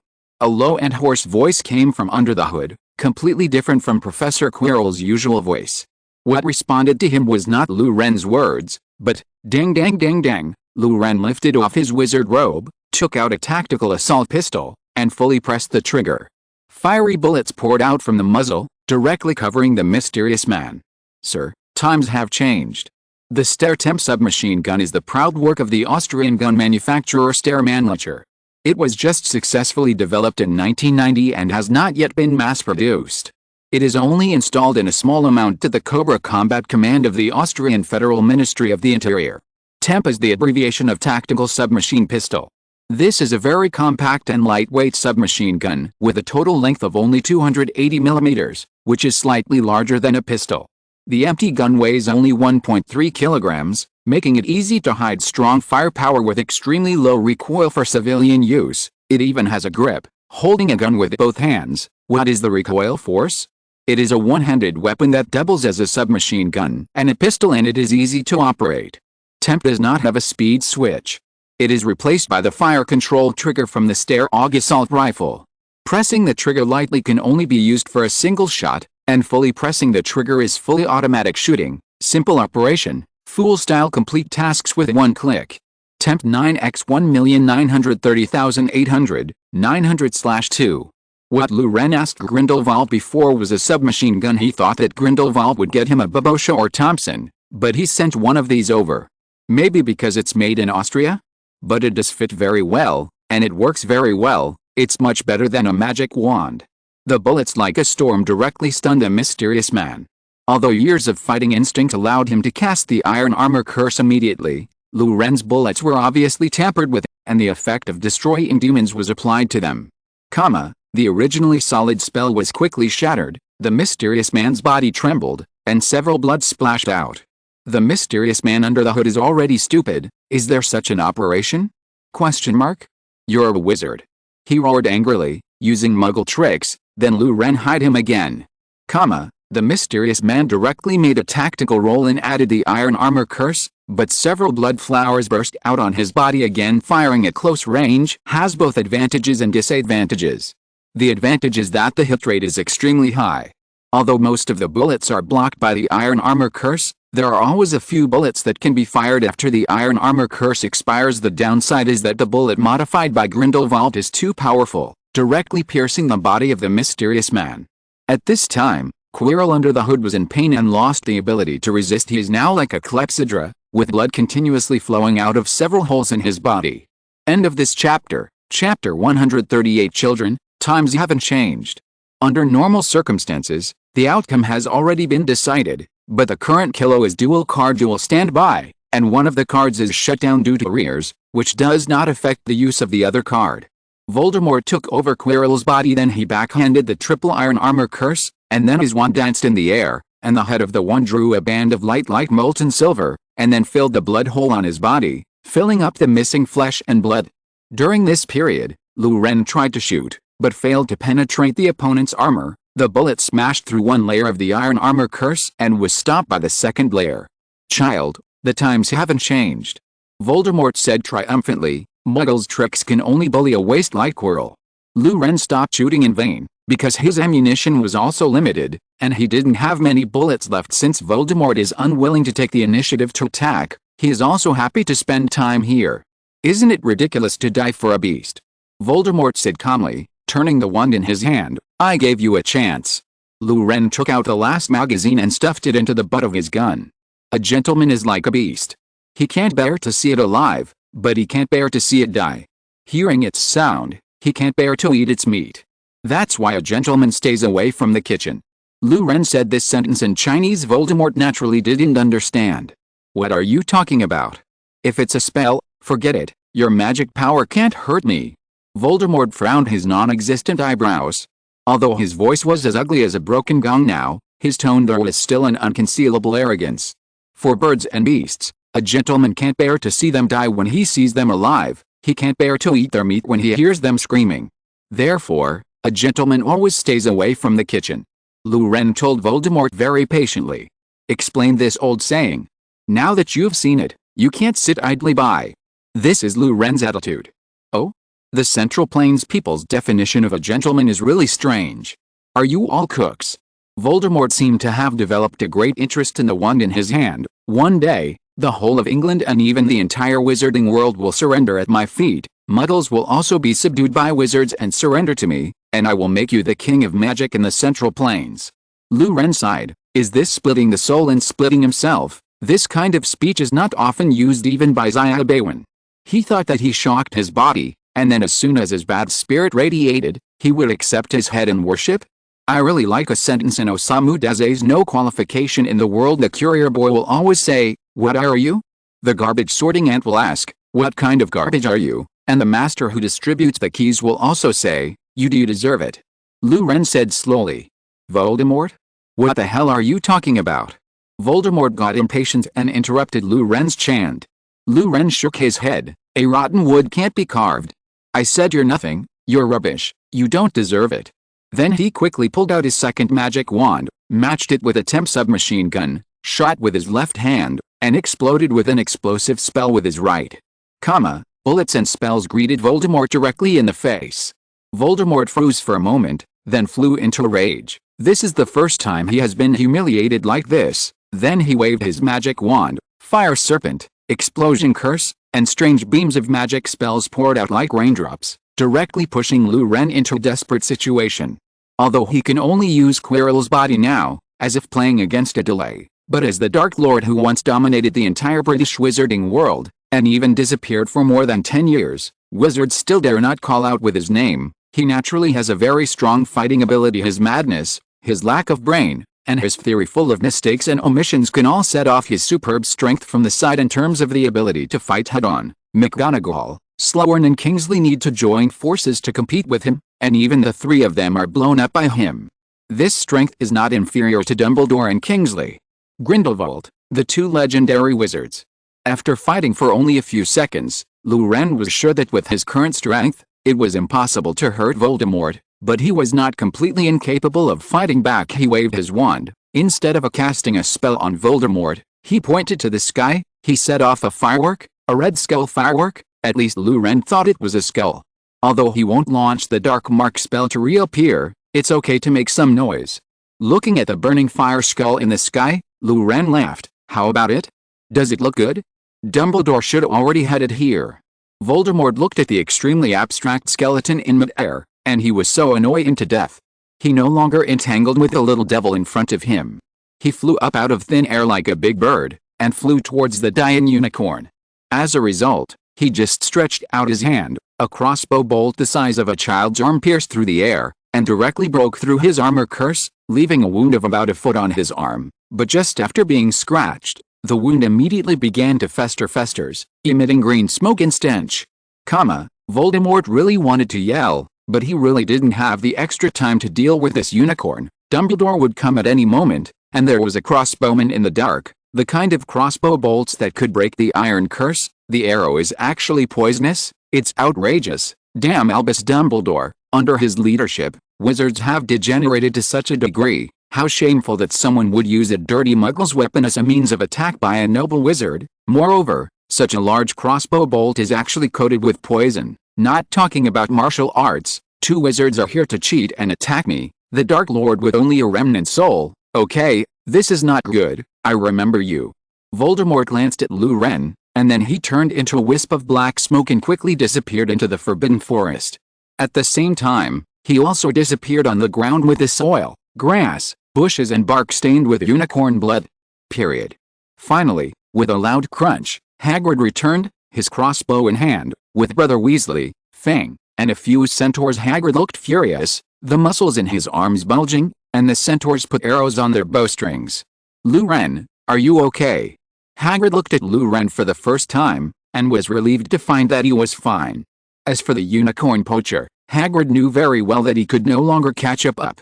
Here's what happened on Fred's side. They were blocked by a bad-tempered centaur named Bane, and the two eventually clashed, and George had no choice but to fire red sparks. Recommended tickets fly in. The monthly ticket is here. End of this chapter. Chapter 139 The Unicorn's Repayment. There were 3 centaurs following Hagrid. One was Ronan, whom he knew before, and the other 2 were strangers. One of them was the black-haired, dark-bodied, rough-looking Bane, who started a relationship with the Fred brothers' dispute. The other was the most handsome of the centaurs, with platinum blonde hair and the body of a horse with a silver mane. His name was Firenze, and he was also the youngest of the 3 centaurs. They saw the unicorn, and hurried to its side. Hagrid also strode over, took out some wound medicine from his bosom and applied it to it. After treating the wound, the unicorn's breathing became calmer, but it still collapsed powerlessly on the ground. Hagrid looked very sad. I've tried my best, but I don't know if it will survive. Ronan looked down at the unicorn carefully, and then said to Hagrid, you have done your best, and its fate is God's will. Firenze smiled. Don't scare Hagrid anymore, Ronan. The vitality of unicorns is extremely tenacious. As long as they don't get hurt continuously, even if their wounds don't get treated, they can gradually heal themselves. Bane on the side glared at Firenze. Stop saying a few words. As those who can understand the guidance of astrology, we should follow the principle that silence is golden. You are not qualified to talk too much about me and the entire centaur tribe. The horses chatted a few words to make the atmosphere not so sad at this time. Hagrid noticed the traces of the battle around him, and couldn't help complaining to Luren, this is too risky. You should really seek help immediately. On the other hand, Luren smiled helplessly. My wand was blown away at the first time. Fortunately, he was careless later, and I used the same treasure and the second magic wand to sneak attack him. At this time, Luren had already found his first magic wand, carefully wiped off the dirt on it, and put it back in his trouser pocket. HMPH, Hagrid snorted heavily through his nose. Anyway, next time, don't think that you can come to the Forbidden Forest to be punished for confinement. You get in the Forbidden Forest. While everyone was chatting, the big unicorn also stood up slowly. It seemed that the injury was not serious, and it would be fine after a few days of recuperation. Hagrid was a little embarrassed, but there was nothing he could do about it. It was the first time he saw a unicorn get hurt. Luren also gently put the unicorn cub in his arms on the ground. This little guy was so arrogant that he wouldn't let Fred and George touch him at all. Whenever they reached out and tried to rub the unicorn when they were beasts, the cubs would struggle desperately, burying themselves in Lou Ren's arms in an attempt to avoid the salty pig hands who took advantage of them. The little unicorn jumped to the side of the big unicorn, but the big unicorn arched the little unicorn towards Lou Ren and pushed it in front of Lou Ren. Lou Ren, degree, what does this mean? Firenze explained for the big unicorn. It seems that it wants the little unicorn to live with you for a while. This is so rare. I have never seen a human being recognized by a unicorn. Lou Ren was ecstatic. 3, come on, let me hug you. He held the little unicorn in his arms. What a surprise. The big unicorn stood up slowly, then glanced at everyone, then returned to the depths of the forbidden forest without looking back at this time. The big eyes of the little unicorn are still full of human confusion. Why was it suddenly dropped by its mother? At this time, the Fred brothers looked envious, as if saliva was dripping from the corners of their mouths. The little unicorn took a look at them, drooling, disgusting, and it thought it was coming anyway, then just let it go. So it buried its head in Lou Ren's arm, and fell asleep with peace of mind. It was exhausted after fleeing on its back every day for the past few days. Then it fell asleep in less than 3 seconds, completely without the vigilance of wild animals. Looking at the sleeping little unicorn, Lou Ren gave his aunt a smile. This child really looks like a little plush toy, saying that I have a unicorn, then the feathers will be upgraded in the future, and I will use its tail hair as a magic wand. Will it be especially suitable for you? The little unicorn noticed a trace of uneasiness in its sleep, and it turned over.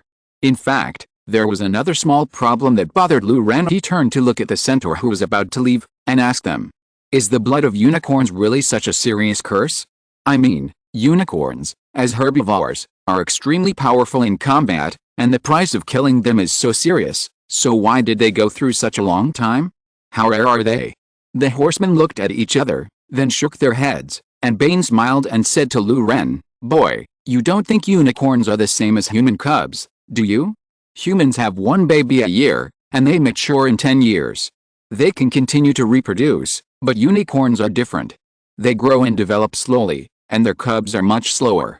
The females are not easy to conceive, and they are picky about their habitat. Naturally, they are rare. You don't think you can just find a forest? Can you raise a unicorn? Bane laughed at Lou Ren's ignorance, and then the three slowly ran back to the depths of the forest together. After the horsemen left, Lou Ren and Hagrid also returned to the castle. On the way, they met Professor McGonagall, who rushed over after seeing the signal. Hagrid described what happened to her, and then the two of them hurried to Dumbledore's office. The three of Lou Ren also returned to the Gryffindor common room. The three of Harry were waiting for them to come back in the empty common room. There was a lot of homework spread on the table. It seemed that they didn't waste their evening time. After bidding farewell to Fred and the others, Lou Ren sat by the fire holding the unicorn and described what he had seen tonight to the three of Harry. When Harry heard the effect of the unicorn's blood, he suddenly stood up excitedly and walked around by the fire. Snape's purpose is to get the Sorcerer's Stone for Voldemort. Let Voldemort be completely resurrected. We started out just because Snape wanted to make a fortune. Don't say his name. Ron said, horrified. What are you afraid of? Lou Ren, who remained silent after telling the story, suddenly said, the name Voldemort is super funny. Ron? ? I think the French must not be afraid of Voldemort, because Voldemort itself is 3 French words, Vold and Mort, which represent stealing or flying, meaningless particles, and death respectively, so the combination means the thief of death, stealing the dead man, or the dead man, or the dead man. It matches the name of his pony, doesn't it? Ron, Harry, Hermione. Indeed, after understanding French, the force of this guy's name suddenly dropped. End of this chapter. Chapter 140. I raise unicorns at Hogwarts. The best way to eliminate fear is to face it. If you can't even say Voldemort's name, how can you have the courage to fight him? Of course, it is very easy to find excuses. Although the 4 laughed at Voldemort's name that pierced the center of the earth, Ron still looked around, then lowered his voice and said to Lou Ren, but I heard that his name was enchanted. If only, as long as you say his name, you will be perceived. Lou Ren interrupted Ron's words. He has been unhappy with this rumor for a long time. Then I invite 3,000 muggles to recite his name day and night? Is he? Don't you want to be driven crazy? I admit that this name may be cast with a spell to expose the location of the person who pronounced it, but in his current dying state, What if he knows your location? Ron, all this. Ron, I'd better go to bed. The next day, news of Lou Ren's experience in the Forbidden Forest spread throughout Gryffindor College, and the news that he had obtained a unicorn spread like wildfire. Immediately there was a commotion, and Lou Ren was blocked in the common room by Gryffindor seniors, who wanted to take a look at the legendary unicorn cub. As for the Gryffindor boys, they flocked to Brother Fred to inquire about the real situation last night, not because they didn't want to inquire with Lou Ren, but because the Gryffindor girls were too virtuous. Plenty. Anyone who dares to prevent their access to unicorns will be severely punished. On the other hand, Fred and George put on a good display of their eloquence, and what they said was the same as storytelling. They are divided into chapters, which is outrageous. The last book said that in the Forbidden Forest at that time, there were evil people invading the forest, and there were monsters entrenched in the dark. Lou Ren and my brothers wanted to return the Forbidden Forest to a bright future. When Lou Ren set off, he once said. Brother Fred's voice could be heard clearly in the entire lounge. Hermione sighed, picked up the book and went straight to the library. And Lou Ren was forced to do nothing by the seniors. Of course, this kind of distress was envied by others, so he could only hug the little unicorn out there. And the Gryffindor lounge instantly became a fan pickup scene. The little unicorn was awakened from sleep, and then slapped, and soon buried its head in Lou Ren's arms.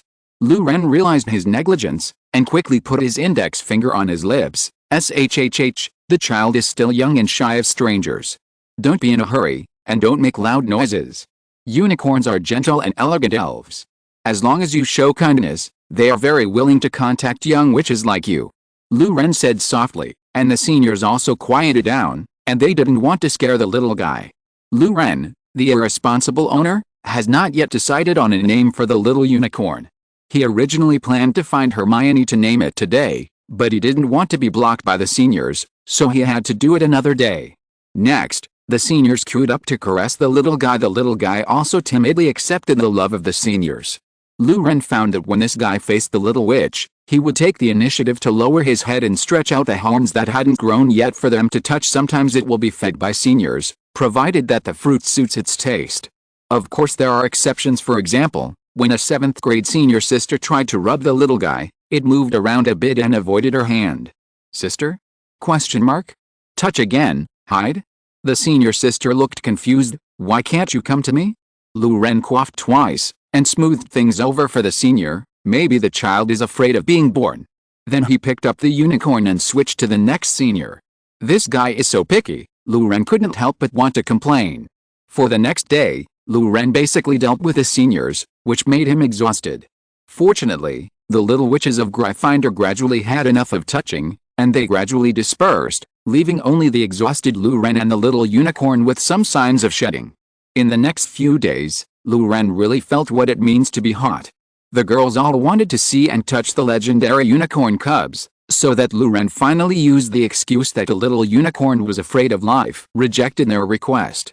And the professors have also started the elite education mode, so that the young wizards have no time to care about others. Lou Ren felt that if anyone said that Hogwarts was all about water lessons in the future, he just went straight up and said, I'm busy like a spinning top every day, from morning to night. You tell me it's all about water lessons.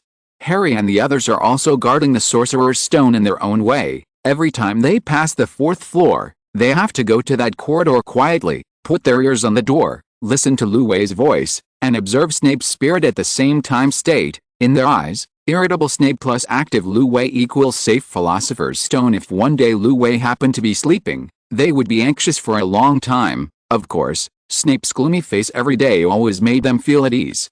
There were still 10 weeks until the final exams, but Hermione was already working on a study plan. She marked all her notes with different colors, and at the same time kept talking to Lou Ren and the others about the importance of the exam and the urgency of time. I should have started reviewing a month ago. This sentence has almost become Hermione's mantra. Lou Ren took out the theory of the forgetting curve, hoping to let Hermione review later. Things reviewed too early to wait until the exam. By the time I had basically forgotten all about it. As a result, every time Hermione said, then do you want to start reviewing 3 hours before the exam? She choked back. But Lou Ren still felt that it was enough to start reviewing 2 weeks before the exam. This view is strongly supported by Harry, Ron, but what was particularly frustrating was that the teachers and Hermione had the same thoughts. They assigned a lot of homework every day, which reminded Lu Ren of his glorious high school years. In the days that followed, Lu Ren lived a very regular life. He attended classes when there were classes, and completed homework left by the professors when there were no classes. In the afternoon, he went to the fields to take care of the crops. When the common room is less crowded, take the little unicorn out for a walk instead of lying on the bed all day long. As for raising unicorns, it's not troublesome at all. Every morning, noon and night, Lu Ren would feed the little guy mare's milk mixed with honey, and then feed him some fresh fruit, apples, blueberries, grapes, strawberries and the like. The little guy was full every day, and soon gained weight. Calling for the names of little unicorns, please make your name more similar to your name. End of this chapter. Chapter 141, Infiltrating Honeydukes. In this tense time, Easter came on the day of the festival. Lu Ren and Harry received an Easter egg from Mrs. Weasley. When the egg was opened, a chocolate rabbit would pop out. After running and jumping for a while, the rabbit would disintegrate and turn into dozens of chocolate's egg. On that day, the Hogwarts cafeteria also provided Easter-style foods such as ham, crossbuns, and manme. Although the reasons for wizards and muggles to celebrate Easter are different, the customs of the two worlds have completely changed. Combines. However, thanks to the joint efforts of teachers of all subjects, the Easter holiday was far less fun than Christmas. Professors assigned a lot of homework, but even with so much homework, it couldn't stop Lu Ren. He had a big plan for Easter. He planned to sneak to Hogsmeade. The reason why he needs to go to Hogsmeade is simple. He needs to prepare the materials needed to summon the spell. Generally speaking, these materials can also be stolen in Snape's office, but why always steal from Snape? Can't you buy it yourself? If I really can't buy it, I will go to Snape to find a way. Moreover, Lu Ren can't guarantee that the potion in Snape's office will be honestly marked with Snape's name. If you put yourself in his shoes, you would write 2 words on the sesame jar in your own kitchen. Sesame, in is the jar of cumin labeled cumin. Moreover, although Snape's office is like a bus, anyone can get on it and order something from it, but he has some anti-theft measures if he can't keep it all. In the 4th grade, it was Crouch who stole things. It is very normal for him to be able to get rid of Snape's tracking. In the 2nd grade, Hermione had a high probability of being discovered, but Snape didn't care. Under these conditions, Lu Ren felt that stealing Snape's collection was the next best option. Lu Ren borrowed Harry's invisibility cloak and prepared to leave the common room. Seeing that Lu Ren looked like he was about to go out, Hermione couldn't help being very curious. Where are you going, Lu Ren? We still have a lot of homework to do. Can you memorize the 12 uses of dragon's blood? Lu Ren smiled, but didn't tell Hermione where he was going. As for the 12 uses of dragon's blood, many of them are made up. For example, there are 3 uses in it: oven cleaner, spot remover and ward treatment. But judging from these uses alone, it does have a strong Dumbledore style. Lu Ren came to the statue of a hunchbacked one-eyed witch in the middle of the corridor on the 4th floor. He has an impression of the secret passage behind the statue, but it would be nonsense to say that he can remember where the entrance to the secret passage is. This is what Fred told him when he was chatting with him before. Even so, it took him a while to find the statue. Lu Ren walked behind the statue of the one-eyed witch, scanned both sides of the corridor, saw that there was no one there, drew out his wand, tapped the statue with the tip of the wand, and said, "Left and right are separated." A thin line appeared on the back of the statue, and then the back of the statue split into 2 without a sound, and a narrow hole appeared, which could only allow a thinner person to get in. If it was a bit fatter, it would be stuck. He quickly got into the hole and walked forward. The next passage is like a slide. Fortunately, there are recessed pits on the left and right sides of the passage, which can be borrowed, so you don't have to worry about whether you can go down or not up. Lu Ren slid on the stone slide for a while, and then fell to a piece of mud. The surroundings were pitch black, and there was no light shining through the passageway above his head. Sigil. As a small sun appeared above Lu Ren's head, he finally saw his situation clearly. He was in a narrow and low dirt passage, and if he was taller, he would have to bend over. Waist away, he put on the cloak of invisibility, and walked forward quickly. The passage was tortuous, like an ant's nest. The ground was uneven, and there were a few pits from time to time. Lu Ren staggered all the way, and it was extremely difficult to walk. Fortunately, after walking for about a quarter of an hour, the ground finally began to rise. After walking for more than 10 minutes, Lu Ren came to the bottom of an old stone staircase. Lu Ren began to climb up, and climbed hundreds of steps before he climbed under a trapdoor. Lu Ren put his ears on the trapdoor, and when he found no sound, he gently pushed the trapdoor open. Fortunately, the trapdoor didn't make the kind of creaking sound unique to wooden doors. The invisibility cloak jumped out of the trapdoor quickly, and then gently closed the door. The trapdoor and the floor were integrated into one, and it was impossible to see it at all. He is now in a cellar, which is full of various wooden boxes, and various candies can be seen through some open boxes. He saw a wooden staircase at the exit of the cellar, and he hurried over. At this time, he could already hear the faint voices outside. "Honey, please bring up a box of Zizzy honey candy, the store is almost sold out." Lu Ren heard a female voice, and he confirmed that he was in the biggest candy store in Hogsmeade. Honeydukes. Then a door opened, and a huge bald man walked into the cellar, dug into the pile of boxes to search for things. Lu Ren took the opportunity to slip out of the open door, and entered the Honeydukes shop. Although it is the Easter holiday, due to the heavy schoolwork, the traffic in the store is almost the same as that of ordinary weekends. In fact, the little wizards don't care about the business situation of a candy store. They feel that it is a super loss. Easter in 1992 is April 4th, and this day is Sunday. The little wizards lost a day of vacation in vain. Professor McGonagall suggested that Friday should also be used as holiday compensation, but Professor Snape, who was going to give 2 potions lessons to Gryffindor first-year wizards on Friday, firmly refused. He would rather adopt Harry as his godson. He was also unwilling to give the little wizards an early holiday. What's more interesting is that Snape also had several potions classes on Monday. If Monday was used as holiday compensation, his teaching progress would be greatly disrupted. So under Snape's strong intervention, the matter of making up for the vacation was settled. Of course, as the most popular shop in Hogsmeade, their usual customer flow is also extremely astonishing. There are at least 20 little wizards in the shop picking out candies. There are so many people in the low season. If it catches up with a peak season like Christmas, the degree of crowding in Honeyduke may be comparable to that of the Kai-Fun Cuisine Experience store linked with Yuanshan. Lu Ren carefully bypassed the noisy little wizards, then found an inconspicuous corner outside the shop, took off his invisibility cloak, and walked into the shop. End of this chapter. Chapter 142. Who do you think us little wizards are? When you walk into Honeydukes, the first thing you see is rows and rows of candy shelves, including thumb-sized, milky yellow nougat, coconut sorbet with white smoke, and a mountain of sweets. Caramel-colored toffee cubes? This candy has nothing to do with toffee. It is the abbreviation of English toffee, and it is also translated as toffee. Lu Ren still remembers that there was a kind of toffee called toffee in the canteen at the school gate when he was in elementary school. Fruity fudge, only 50 cents a pack. I don't know if it has something to do with toffee. In addition, the most eye-catching thing is hundreds of neatly arranged chocolates, a glass jar full of BB's multi-flavored beans as tall as a person, and a large bucket of Zizzy honey candy. The candy is actually a sherbet ball that floats into the air after you eat it against another wall. Are some special effect candies, Blowbubble Super Bubble Gum, which fills a room with bluebell-colored bubbles that last for days, and Pepper Puppy, who breathes fire when eaten. For your friend breathes fire, a nice mouse that squeaks its teeth, a toad mint ice cream that pulsates in its stomach. The imagination of wizards has been fully developed here. If the two worlds merge in the future, wizards can develop tourist attractions so that the wizarding world can eat and drink. Lu Ren wandered around the store for a while, filled several bags of candy, and arrived at a counter after the people in the store had almost left. The previous wizard who went to the cellar to get the goods has returned. He is the owner of this shop, Ambrosio Froome, a broad and extremely intelligent man. Little devil, Hogwarts students can come to Hogsmeade only after they are in the 3rd year. You don't look like a 3rd-year student. Ambrosio just had a busy time, and now he just had some leisure time.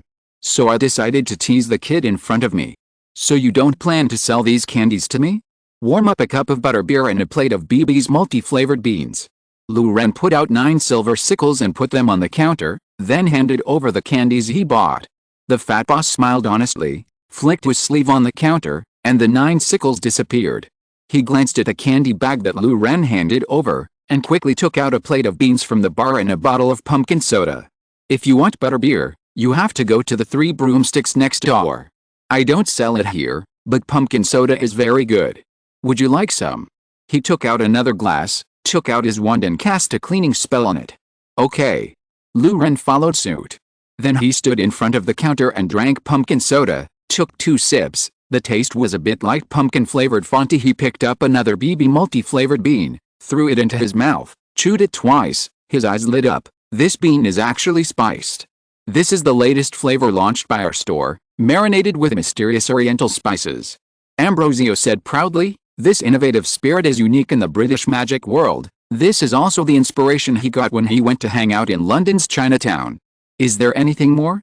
We also have chocolate frogs, cauldron cakes, licorice wands, candied pineapple. This is the favorite snack of Slughorn, the former head of Slytherin House. They will give him some, as well as the pile of cockroaches, which is a favorite of Headmaster Dumbledore. Lu Ren shivered, stopped the boss from continuing the conversation, and said that some candied pineapple, spiced beans and pumpkin soda would be good. The boss quickly took out a few boxes of these snacks and wrapped them up for Lu Ren. At the same time, he returned 2 sickle 05 nats to Lu Ren.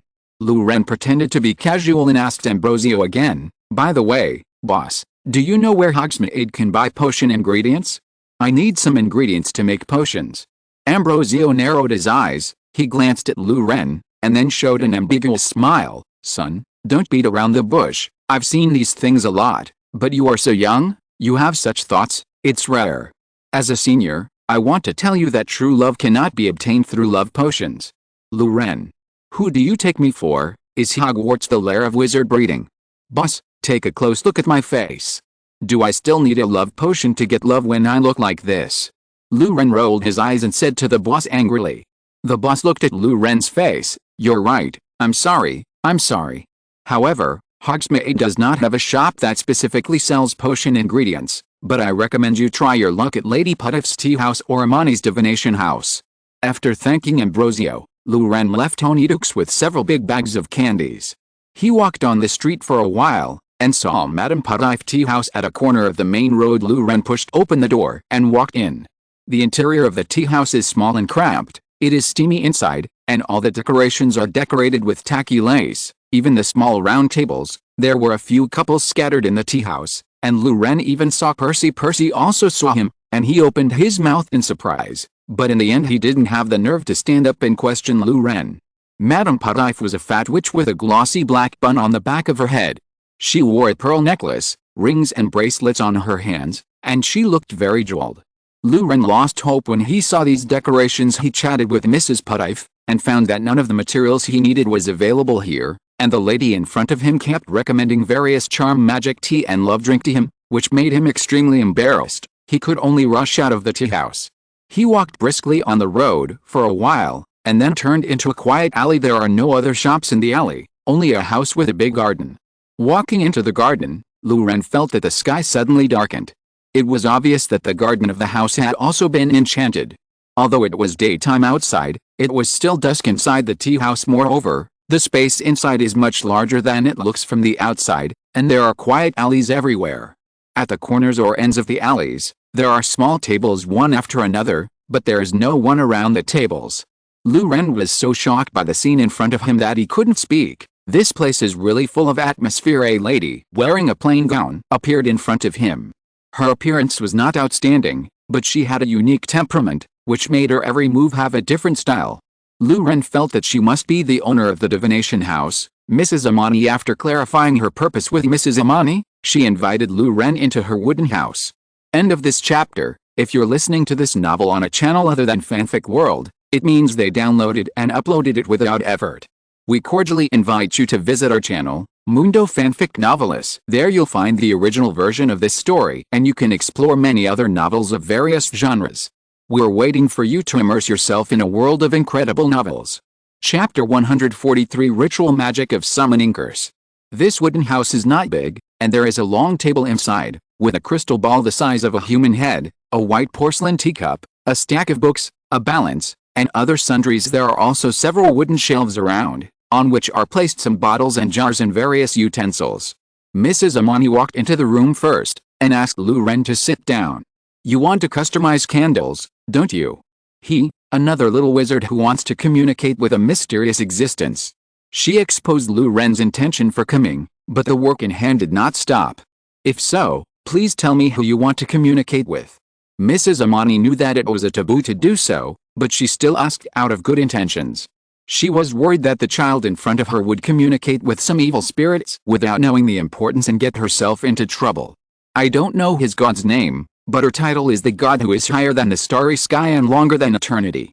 Lu Ren thought for a while, and felt that there was nothing worth hiding in this regard, so he told the truth. "Oh, god of the night, there is really no problem with this."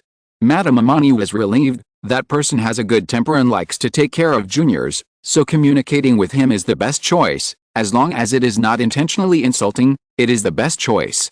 A heavy punishment is nothing more than a period of bad luck. It is not difficult to establish a summoning contract under the witness of a hidden existence, and in fact the method is similar. A simple ritual magic is constructed through candles. Ritual magic requires 3 candles, one for the self, one for the deity, and a third as the case may be. In Lu Ren's case, the candle that represents him is very simple to make. He just adds his own blood into an ordinary butter candle, and then mixes hair into the wick. There is no rule about the hair, but it is normal. Everyone chooses their hair. The candle representing the god of the night also has a fixed formula, which requires beeswax to make the candle body, and clover is mixed into it. There are also specific requirements for clover. You should choose clover with only 1 leaf, 2 leaves and 4 leaves, because 1 leaf represents prayer, 2 leaves represent hope, and 4 leaves represent happiness. As for the reason for not using the 3-leaf clover, the 3-leaf clover represents love, and it would be inappropriate to face the god of the night. Clover is a necessary plant to pray to the gods, and then some flowers with the characteristics of the gods should be added. The night god that Lu Ren wants to contact needs to use moonlight flowers. The gods have long disappeared from the world, and even the magic world doesn't mention them. The current magic has nothing to do with the gods, but some ancient magics like summoning spells still need to rely on their remaining power. As for the third specific candle, since he wanted to sign a summoning contract, Lu Ren needed to add locust trees, which symbolized friendship, to the candle. The blood of himself and the summoned beast symbolized the friendship between the two at present. Lu Ren's ideal summoned beast does not exist, so blood can be added in the future. Just melt the candle and add blood to it. In addition to these necessary elements, a little other essential oils are also needed to be mixed into the 3 candles. Those just now are like resumes, and these essential oils are more like motivation letters, which can increase the probability of your spellcasting success. For example, add a little dimple essential oil to show your sincere and unchanging feelings for the gods. There is also crimson rose essential oil, which shows that you only want to be with you. After using this kind of essential oil, it is best not to contact the hidden existence in the future. Changing the spirit, mountain cherry essential oil, which represents purity, nobility and indifference, etc. In the end, Mrs. Amani recommended lily essential oil, white chrysanthemum essential oil and starflower essential oil to Lu Ren, mainly trying to please the god of night. These 3 represent purity and holiness, truthfulness and unchanging heart respectively. The meaning is almost that I am greedy for your mana, I am honest, but I will only be greedy for your mana alone. Please sign a contract for me. Very real. After confirming the candle recipe, Mrs. Amani began to make candles for Lu Ren. She first took a small jar of blood from Lu Ren's fingertips, then she took out a small delicate silver box, and then took out 3 small crystal jars from it. Each jar is only as long as your little finger and about the same diameter as the first knuckle of your thumb. She picked up a delicate silver double boiler and an alcohol lamp from the shelf next to it. She first put a lump of butter in it, then added a few drops of lily, white chrysanthemum and starflower essential oils, and then put Lu Ren's blood dripped into it. While waiting for the butter to melt, she was not idle. She took a piece of Lu Ren's hair and tied it with a few thin cotton threads. Then she fixed the finished candle wicks in the crystal jars with a sticking spell, pasted the 3 jars one by one, and put them into a small oven to preheat them. The temperature in the oven is not too high, and Lu Ren feels that it does not exceed 70 degrees. At this time, the butter has melted, and various essential oils and butter are mixed together. Mrs. Amani carefully poured them from the pot into the preheated crystal jar. Afterwards, Mrs. Amani concocted the remaining 2 candles according to the law, except that the wax used this time was beeswax, which is also called Hongyan white wax, which is the white wax secreted by the white wax insects from the citrinaria on the white wax tree. Its texture is wide and fine, better than tallow candles. She put the finished candle into a small box on her right. After 1 minute, the 3 candles had solidified when they were taken out again. She pushed the essential oils of 3 kinds of flowers and 3 candles to Lu Ren. It's ready, thanks for your patronage. 3 galleons. She smiled. Lu Ren blurted out a damn sentence. This thing is really expensive. The big bags of sweets he just bought were less than 7 sickles. But he obediently took out his wallet, counted 3 gold galleons in it, and pushed them to Mrs. Amani. After bidding farewell to his wife, he walked out of the divination room, stood on the street, looked at the bottomed-out wallet, showing a pained look. If this kind of magic happens a few more times, he will either ask Grindelwald for money, or you'd have to steal Snape's collection. Asking Grindelwald for money is not an honorable thing, of course. Patronizing Snape potions is not very honorable. Now he just hopes that Grindelwald can learn about the customs of the Central Plains and give him a red envelope during the Chinese New Year. This year's spring festival, Grindelwald didn't give him a red envelope.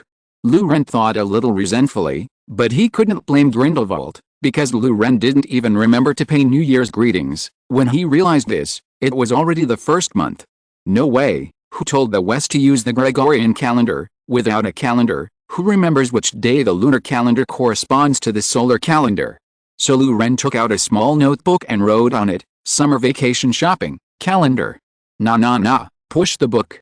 I'm still too weak for the sword breaking the galaxy. Greek letter epsilon. End of this chapter. Chapter 144. Opportunities are always reserved for those who are prepared. Lu Ren got the materials needed for his ritual magic, so he didn't stay in Hogsmeade any longer. He just ran into Percy, and his luck will not be so good next time. If he meets any professor, he may "I can't explain why I'm here," so he went straight back to Hogwarts. Back in the Gryffindor common room, Hermione was reciting the 12 uses of dragon's blood, and Harry and Ron were catching up on the defense against the dark arts papers. Although Quirrell was beaten in the Forbidden Forest that night, he passed out and was forced to eat dirt, but he appeared in front of everyone the next day in good condition. Voldemort had cleaned up all the hands and tails that might arouse suspicion. Lu Ren thought about denouncing him directly, but later felt that it was useless because he couldn't figure out what Dumbledore was thinking. In Lu Ren's cognition, the Sorcerer's Stone in the first grade should be the test Dumbledore set for Harry. By the way, catch Voldemort. This test is crucial to Harry's growth. If it is destroyed by himself, although Dumbledore wouldn't blame him, but the old urchin was sure to come up with something else. It's better to take the route you are most familiar with. Why explore a new world line with a strategy in hand? In Voldemort's eyes, there is nothing more important than obtaining the Philosopher's Stone. For the Philosopher's Stone, he can bear anything, such as snowballing his face, shooting with machine guns, and being forced to eat dirt. There is nothing Voldemort, can't stand. So this thing turned around. Seeing Lu Ren come back, Hermione couldn't help raising her eyebrows. Our college bully is back? You don't know how much we learned while you were away. Wait a minute, where did these things come from? Lu Ren put the candies he bought on the table, and Hermione opened her mouth in surprise. Has Hogwarts opened a candy store? I just went to Hogsmeade. Lu Ren said in the most relaxed tone that could make Gryffindor lose 50 points. Hermione. How is it possible? How did you do it? Obviously only third-year students can go there. Ron was extremely surprised, and he deliberately lowered his voice. Did you discover some secret passage? Yes, I know a secret passage. Lu Ren did not intend to hide his way to Hogsmeade. At this moment, Percy also returned to the common room. Seeing Lu Ren, he strode up to Lu Ren. How dare you? Percy showed the face of a Swedish environmentalist. You know, if you are killed by others, how many points will the house students deduct from Gryffindor? Lu Ren raised his hands and made a French military salute. I was wrong. I'm not an example. But you are in Patafu. Okay, I believe you won't do this again in the future. Percy quickly interrupted Lu Ren, and he couldn't help being distressed. This kid will catch people again. He repeatedly told Lu Ren not to leave in a hurry after going to Hogsmeade again. He was afraid that if he stayed again, Lu Ren would say something. Okay, everyone, let's review first. During the following Easter holiday, several of them spent in the library or common room, and Lu Ren also made some preparations in advance. It was a clear morning, the sky was blue, and there were owls flying by outside a window. Lu Ren was trying to write a treatise on the history of magic in the library. He heard heavy footsteps, and he couldn't help showing a mysterious smile. He took out 2 books from his school bag and put them on the table. One book is called Fire Dragon Breeding, From Beginner to Master, and the other is called Dragon Egg Illustrated Book. In the past few days, he has taken time to read books about fire dragons every day, and even read them under the covers at night, which has taught him a lot of knowledge about fire dragons. Yes, he had his mind on Hagrid's dragon egg. He wanted to sign a summoning contract with Hagrid's dragon, although from the point of view of bondage, being with a little unicorn is the best choice, but Firenze told him that the unicorn's development is appallingly slow. Maybe unicorns will just be rideable when he graduates. Luren understood that the summoning contract given by the senior sister could not promote the development of psychic beasts as depicted in the novel, and even if the contract could promote the development of unicorns, Luren would not choose this path. If the little unicorn can live for 70 years, will it overdraw its vitality in a disguised form if the contract is accelerated? So choose Fire Dragon. It grows fast. Although many people look down on fire dragons in the magic world, thinking that they can be raised in captivity and made into gloves and magic materials, but that is a fire dragon farm, and who told you that the combat effectiveness of farmed animals is not enough? Have you ever seen a pig in the countryside? When killing pigs, several people have to hold them down. If you are really sent to fight pigs, you really can't beat pigs. This is still a pig, not to mention a cow. A push can send you to see Merlin. It takes 10 wizards to stun a fire dragon. They are good at breathing fire, have high magic resistance, and mature quickly. They are really the best choice that Luren can come into contact with. Soon, Hagrid's huge figure appeared in Luren's field of vision. He walked back and forth among the bookshelves, looking for something. Luren walked up to Hagrid and said to him, "Hi." Hagrid shuddered, almost knocking over the next bookshelf. He turned around. "So it was you. You scared me to death. What's the matter? You have passed my desk 3 times. What are you looking for? Why don't you ask Mrs. Pants for help? She knows everything." Luren asked knowingly. Hagrid showed an embarrassing look. He definitely couldn't ask random questions. He couldn't say, "Hi, excuse me. I want to raise a fire dragon. What books can help me?" Lost at little baby, he faltered and couldn't speak, and in the end he just choked out an apology for disturbing your reading. Luren's face was sincere. "We are friends. If you need my help, just ask. Just see each other after 2 days." Hagrid shook his head. I have always been very interested in fire dragons, so I want to find some books about fire dragons." "So you love fire dragons too?" Luren showed a surprised expression, as if he had met a fellow fan. Then he quickly handed the books on the table to Hagrid. "Come on, take these 2 first. They are more suitable for beginners, and I will take you to get a few more." He quickly walked to several bookshelves, and took out a few books with ease. He put them gently on the table. Hagrid glanced at them, and they were called Fire Dragon Species in Britain and Ireland, From Dragon Eggs to Hell, Guide to Raising Fire Dragons. These few books are also very suitable for beginners. Luren piled a large volume on top of them. Raising Fire Dragons for Fun and Profit is a little outdated, but the content is the most comprehensive. Hagrid was surprised from ear to ear. He felt like he had found a bosom friend. "Today I read a few so-called fire books, Sign and Streams, etc. I didn't expect readers to read these books. What I write has nothing to do with fire at all. It belongs to the subject matter that is completely cool. I feel like I have to apologize to everyone. I can't write those things, or maybe I don't have the motivation to write them. Thank you for subscribing and supporting me. I will continue to write in my own style. After all, it is too late to hang up a system, isn't it?" Greek letter Omega. End of this chapter. Chapter 145, Hogwarts Bastard Dragon. For the entire morning that followed, both of them were immersed in the world of fire dragons. When it was time to eat lunch, Hagrid showed an embarrassed look, frowning sometimes, gritting his teeth sometimes, and finally he made up his mind. "Luren, if, would you raise a fire dragon if you had the chance?" Hagrid looked around and asked in a low voice. "Of course I have to raise it. I made a bet with a senior and won a kind of magic that was almost lost, the summoning spell." "Hagrid, have you heard of it?" Hagrid shook his head. "I haven't heard of it, but I can probably understand it from the name." He pondered for a while. "Will you come to my place for lunch?" "Okay." Luren nodded heavily. Luren and Hagrid soon arrived outside Hagrid's hut. Hagrid opened the door, picked up Fangaya, and invited Luren in. He closed the door, which made the room a little dark. He first brought Luren some rock cakes and a large pot of potato and beef stew, and then he took out something from a dusty iron pot. "Don't be afraid of what I'm going to show you next. It doesn't matter. I can also say that I have experienced many battles. I have seen a lot, and I will not be afraid."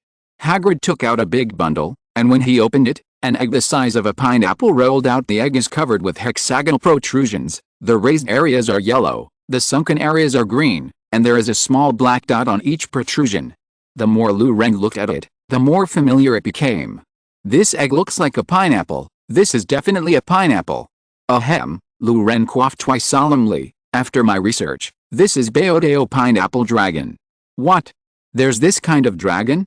I didn't see it in the book. Hagrid looked confused, and quickly opened the dragon egg illustrated book and started to look through it. Lu Ren laughed. I'm just kidding. According to my observation, this dragon egg should be the egg of a Norwegian ridgeback, but don't you think this egg looks a bit like a big pineapple? Hagrid leaned forward to compare the patterns carefully, and found that it was indeed in line with the characteristics of the Norwegian ridgeback egg. He immediately became happy. Norwegian ridgeback is a rare species. This feeling is like the blind box has opened a super god, but he also thinks the egg looks a bit like a pineapple. Preconceived, the more Hagrid looked at this egg, the more it looked like a pineapple. It's over. A lot of money is needed for a pair of ears that have never heard of this statement. Hagrid, it's illegal to keep dragons in captivity. This little guy will be as big as your house in a month or two after hatching. What are you going to do? Put it in the Forbidden Forest. No, Hagrid broke free from the pineapple. There are so many monsters in the Forbidden Forest. What if I hurt it? It's still a child. Lu Ren. Hagrid's thinking is really strange, but considering the magical creatures that Hagrid has raised, it seems that there is nothing strange. Hagrid raises things that are not dangerous except Fangia, the three-headed dog Meo, the Acromantula Aragog, and the hippogriff with wings Buckbeak the Beast, and snail-tailed snails. According to this line of thinking, it's okay for him to treat Charmander as a baby. This should be the cognitive difference after all. These animals seem to be nothing to be afraid of to Hagrid. Hagrid's blood makes it easier for him to win the respect of intelligent creatures and the favor of magical animals.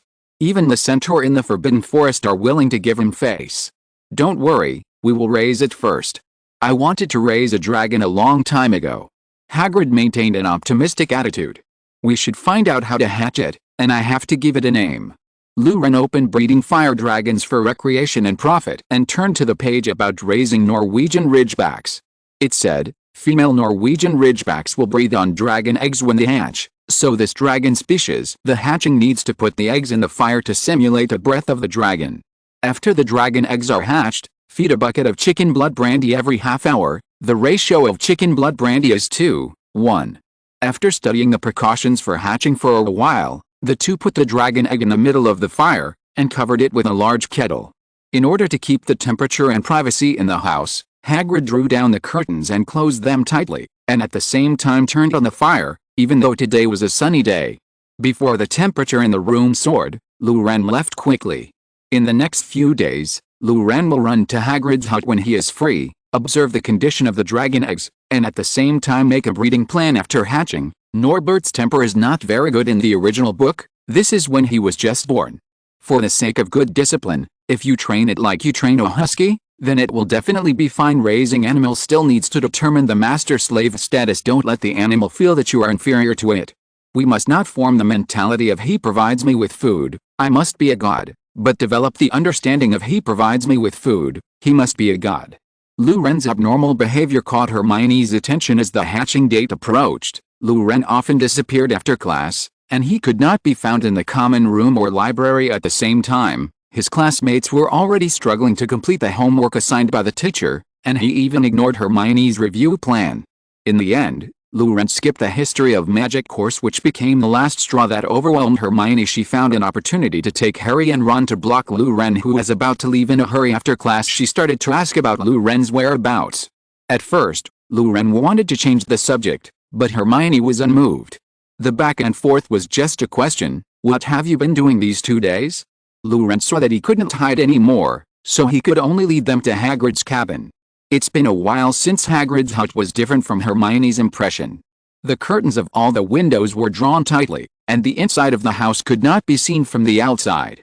The chimney on the roof was billowing smoke. When Hermione knocked on the door, she felt a wave of heat rushing towards her face. The room was so hot that it felt like it was midsummer, and Hermione broke out in a thin layer of sweat as soon as she sat down, and her gaze looked around the cabin, and her eyes fixed on the dragon egg under the kettle in the stove. But she didn't rush to ask. She noticed the guilty look in Hagrid's eyes, so Hermione had an idea. She wants to take the opportunity to ask something. Hagrid, can you tell us, besides the Philosopher's Stone, is there any guardian institution? Hagrid frowned.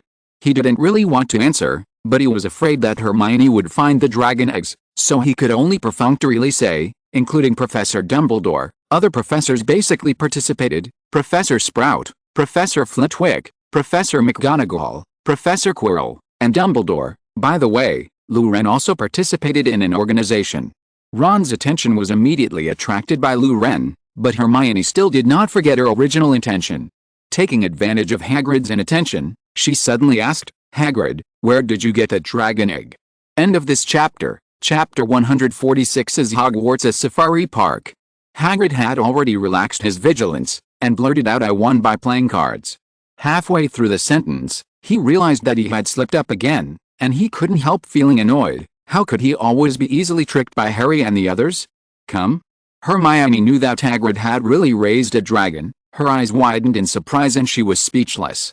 Ron stood up and squatted by the fire so that he could observe the dragon egg more carefully. Hagrid, this is against the law. The Wizards' Conference in 1709 officially passed the law prohibiting the breeding of fire dragons. I think you should know that. And, Hagrid, it's really dangerous. You should really see those burns on Charlie. He got burnt so many times when he was driving wild dragons out of Romania. Hagrid was silent. Hermione reacted, and she became very anxious. A dragon is not so easy to hide. Besides, this thing can breathe fire. First a tiger, then a unicorn, and finally a fire dragon. There is also a three-headed dog in the corridor on the 4th floor. Is Hogwarts a wild animal park? Hermione shouted angrily. Lou Ren and Hagrid were embarrassed. The animals they raised were a little bit out of line, but the conscience of heaven and earth. The unicorn was posted by himself, and the three-headed dog was used to protect the Philosopher's Stone. As for the fat tiger, is that a tiger? It's just a lazy fat cat. Fortunately, Ron resolved the embarrassment of the two. Where did you get this? It must have cost you a lot of money. What kind of dragon is this? Hagrid smiled honestly. It cost nothing, I won it. To be honest, the man was probably just dying to get rid of it. SHH, the dragon egg is about to break its shell. Lou Ren interrupted their conversation. Everyone stopped talking and ran to the stove. How many times can a person see a dragon break its shell in a lifetime? The issue of legality can be discussed later. Even Hermione kept her mouth shut. She was very curious about it. Hermione was by no means an inflexible, inquisitive girl, and she wouldn't have been sorted into Gryffindor if she had been. There was a crack on the egg at some point. Hagrid was not afraid of the flames, put on a pair of gloves and carried the dragon egg out of the stove, and carried it to the table. There was a burst of white smoke and the smell of burnt wood from the table. A strange thought flashed through Lou Ren's head. At this temperature, the egg won't be cooked, right? Fortunately, Dan quickly refuted his strange idea with practical actions. The egg began to shake, and the cracks on it rapidly expanded and deepened, making a clicking sound. This sound was a bit like the sound of a necromantula moving its claws. Lou Ren felt something moving inside the egg with. They found a chair and sat down, then moved the chair as close as possible to the table. Lou Ren and Hagrid held their breath together and watched closely. 10 seconds, 30 seconds, 1 minute, 2 minutes. Instead, the egg gradually became silent. Crowd? Suddenly, with a harsh, loud impact, the egg cracked, and a small Charmander burst out with a bang, then fell on the table and rolled. The newborn Charmander was flapping on the table with its feet in the air, and it took a while for it to turn itself over. The newly born dragon is actually not beautiful. There are almost no creatures in the world that are cute at birth. Even the panda is like a pink fleshy bug when it is just born. The little Charmander in front of him is like a crumpled black umbrella. It is about the same size as the figure of Albiro produced by FNEX sold at Station B, and the length of the wings is also very similar, but it is much uglier. There are thorns on the wings of the fire dragon.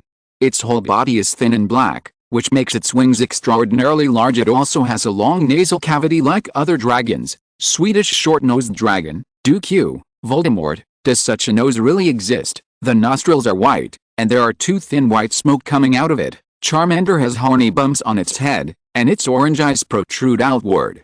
It may have been choked by the egg liquid when it was just born. It sneezed, and sparks sprayed out of its nose at a few o'clock. It's beautiful. It's the perfect creature. Hagrid murmured. Lou Ren came to the front of the fire dragon as soon as it came out of its shell, and the first creature it saw when it opened its eyes was him. Then he stretched out a hand and touched Charmander's head. The little fire dragon turned its head and bit his finger, showing its sharp fangs, But Luren didn't respond at all. He put on the dragon leather gloves that he had prepared long ago. Hagrid yelled, "Look, it recognizes its mother." But thinking that the role of mother was taken by Luren, he felt a little disappointed. Hermione stood aside and had nothing to say. She felt that Hagrid was hopeless. "What do you think it should be called?" Luren didn't care about Charmander's bite. He turned his head and asked Hagrid for the name of Charmander. "I've thought about it before, Papa. Noble or Josie, which one do you think is more suitable?" Hagrid looked excited, and also stretched out his hand to try to tease Charmander, but Charmander let go of Lou immediately. Ren's fingers turned to bite on Hagrid's palm, but even its tiny baby teeth couldn't penetrate the half-blood giant's rough skin. "Just Norbert, I guess you like this best." Luren responded to Hagrid while taking out the brandy chicken blood wine he had prepared in advance. "Huh, you and I thought about going together." Hagrid happily patted Luren's shoulder, but at this time Norbert was already in confusion. "Why are these two things not afraid of pain? I'll try to burn it." Then it opened its mouth wide, and a ball of flame sprayed towards Luren, but Luren turned his head to avoid it. Then Luren ate a pepper naughty boy that he had bought in Hogsmeade before, and sprayed it back with a cloud of flames. "Noble? Question mark? I'm not a human, but you're probably a dog, right?" Hagrid laughed loudly. He felt that the child in front of him was really lively, healthy and naughty. Luren unplugged the brandy, and a bloody smell filled the air. Noble regained his energy all of a sudden. He held his head up and wanted to drink brandy. But Luren took the bottle away. Roar! Noble was furious, and he breathed out another dragon's breath, and then Luren spat it out again, repeating it several times. Little Noble's throat was full of smoke, really smoke. Hagrid couldn't stand watching. "Hurry up and feed it. It's still a newborn baby." Luren said seriously, "We must let him know the rules. The Norwegian Ridgeback is as dangerous a dragon as the Hungarian Horntail. It didn't win the title of the most dangerous dragon simply because of its small number and distribution in sparsely populated areas. Norway. If such a fire dragon is not educated well, it will end up harming others and oneself. Yes, it is necessary to let the dragon know what can be done and what cannot be done when he is still young." End of this chapter. Chapter 147, How to Train Your Dragon and Time Management Master. Hermione and the others were shocked by the confrontation between Luren and the dragon. This was the first time in their lives that they saw a human and a dragon confront each other. Hagrid. This dragon is so aggressive from birth. What about the future? It only takes a few months to grow to be as big as your house. Back then a mouthful of dragon's breath wouldn't be the little ball of fire it is now. And it's against the law. Well, I can put it in the Forbidden Forest to raise it, don't worry, I have enough experience in stocking it. Hagrid suddenly thought of a good idea. Wouldn't everyone be happy if released to the Forbidden Forest? Didn't Aragog live well in the Forbidden Forest before? Sufficient experience? What else have you let go? Ron captured the key words as keenly as an English listening student. It's not a big deal, it's a small thing not worth mentioning. Hagrid waved his palm-sized hand, indicating that he just did a little work. Luren couldn't help snorting, "Little thing, acromantula," but Norbert finally settled down, and he was not interested in exposing Hagrid anymore. The little Charmander in front of him finally calmed down. It coiled itself up and wrapped itself with its wings and tail, looking a little aggrieved. "Noble, wronged." Luren just poured the chicken blood brandy into a small iron bowl, and passed it to Noble. His meaning is also very clear. "I can give it to you, but you can't take it away at the same time." He took out a small bell, shook it, and made a crisp sound. Hearing the ringing of the bell and smelling the smell of chicken blood, Noble stuck his head out from under the wings, and then saw the pot of wine in front of him. He buried his head in it and began to lick mouthfuls. Luren also became happy, and it seemed that the first step of taming the dragon had paid off. And it's great news that Noble can feed himself. At least he doesn't have to hold the bottle to feed. But if you think about it carefully, the dragon should be able to eat independently from birth, because the female dragon is covered in armor and seems to have no mammary glands, so it is impossible to provide milk for the young dragon. In the next few hours, Norbert successfully explained to Luren why the Norwegian Ridgeback was not suitable as a pet. According to the teaching in the book, Noble should be fed chicken blood brandy every half hour, and then the 5 people present saw the astonishing appetite of Fire Dragon. Brandy is made by distilling and concentrating wine. This thing is a spirit with a degree of about 40 degrees.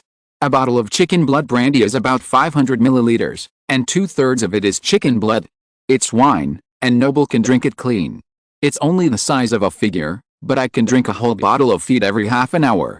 After drinking, my stomach is only slightly swollen, and it returns to normal after a while, and such a bottle of drink needs to consume the blood of a whole rooster. In one day, this dragon will drink 8 liters of brandy and 48 chickens. This can no longer be called an idiot. Who can stand it? Fortunately, Hagrid was near Hogwarts, where hundreds of teachers and students ate more than 100 chickens every day. He only needed to go to the kitchen to ask for a few buckets of chicken blood every day. There is no need to buy particularly good brandy, just choose a cheap one. Can a dragon be drunk to death? But this is Hagrid. How can other people have such conditions? The feed alone is enough to cause headaches, not to mention that this guy is super aggressive, and after drinking strong wine and chicken blood, he becomes extremely hyperactive. It would be scrapped, and this little guy was very active, and in less than an afternoon, Hagrid's teacup was almost gone. Hagrid, on the other hand, seemed indifferent and enjoyed it, even if Norbert set Fang's tail on fire once Lou Ren and the others were in a hurry, cleaning up the troubles caused by the dragon. At the end of the day, everyone's home cleaning spells have made great progress, and Lou Ren's proficiency in spells such as Restore to Original, Clean Up and Clear Water like a spring that he was not very good at also decreased. It was a pleasant surprise.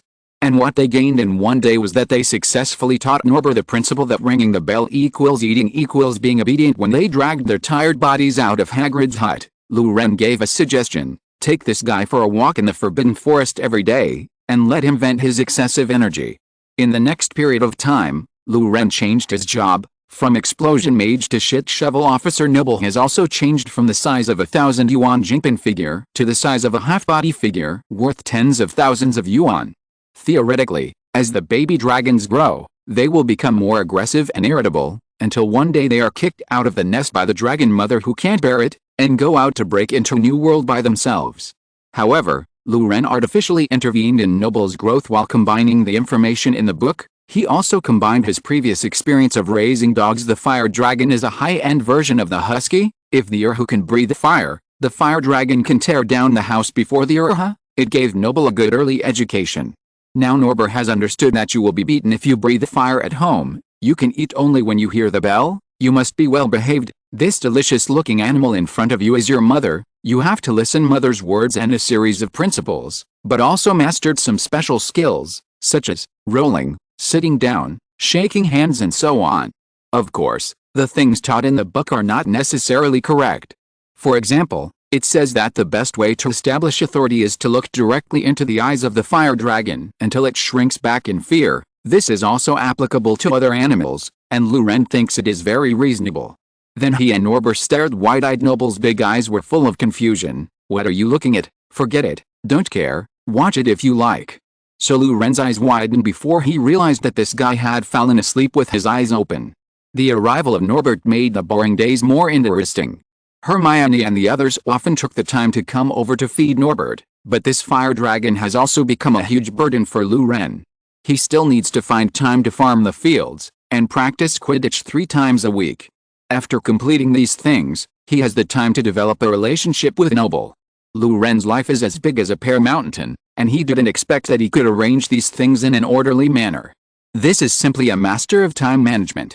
Of course, he tried his best to skip some less important classes, like History of Magic and History of Magic and History of Magic.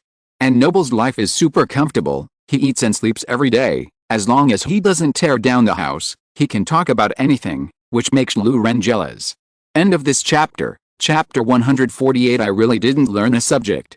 My name is Norbert, and I'm a Norwegian Ridgeback. My daily job is to eat and sleep since I was a baby. My favorite place is this fireplace. It makes me feel so warm next to it. The white and fat creature in front of me is my shit shoveler and emergency food. Although he always thinks he is my mother, I lied to him just to make him happy. How could he be a member of our dragon clan because he looks so cute? His daily task is to provide me with delicious food, and then he seems to collect my feces. Forget it. This is not important. Maybe he likes to eat more. Worlds, full of wonders.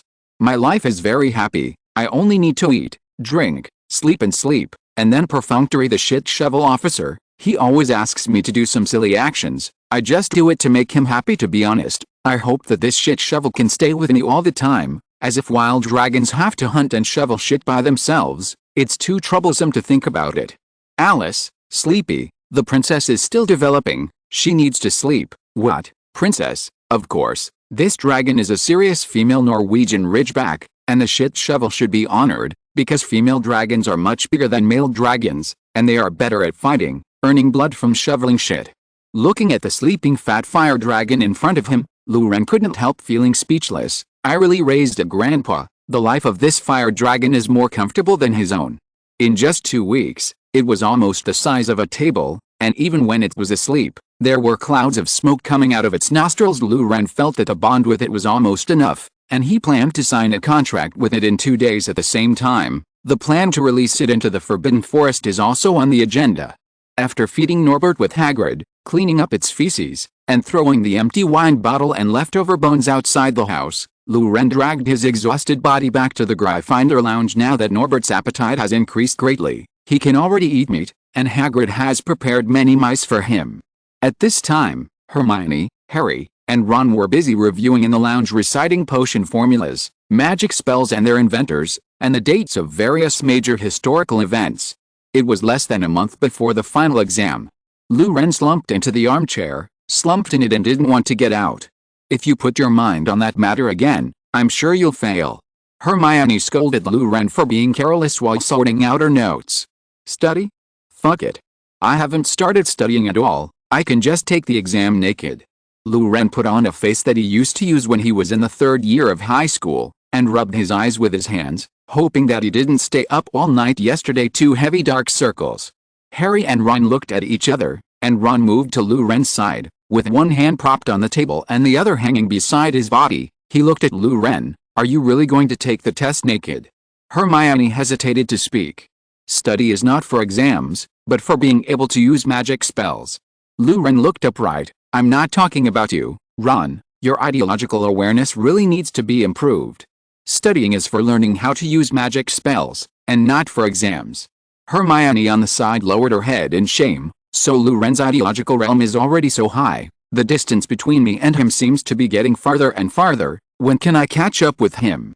Luren really thought so. Of course, he just thought about it this way.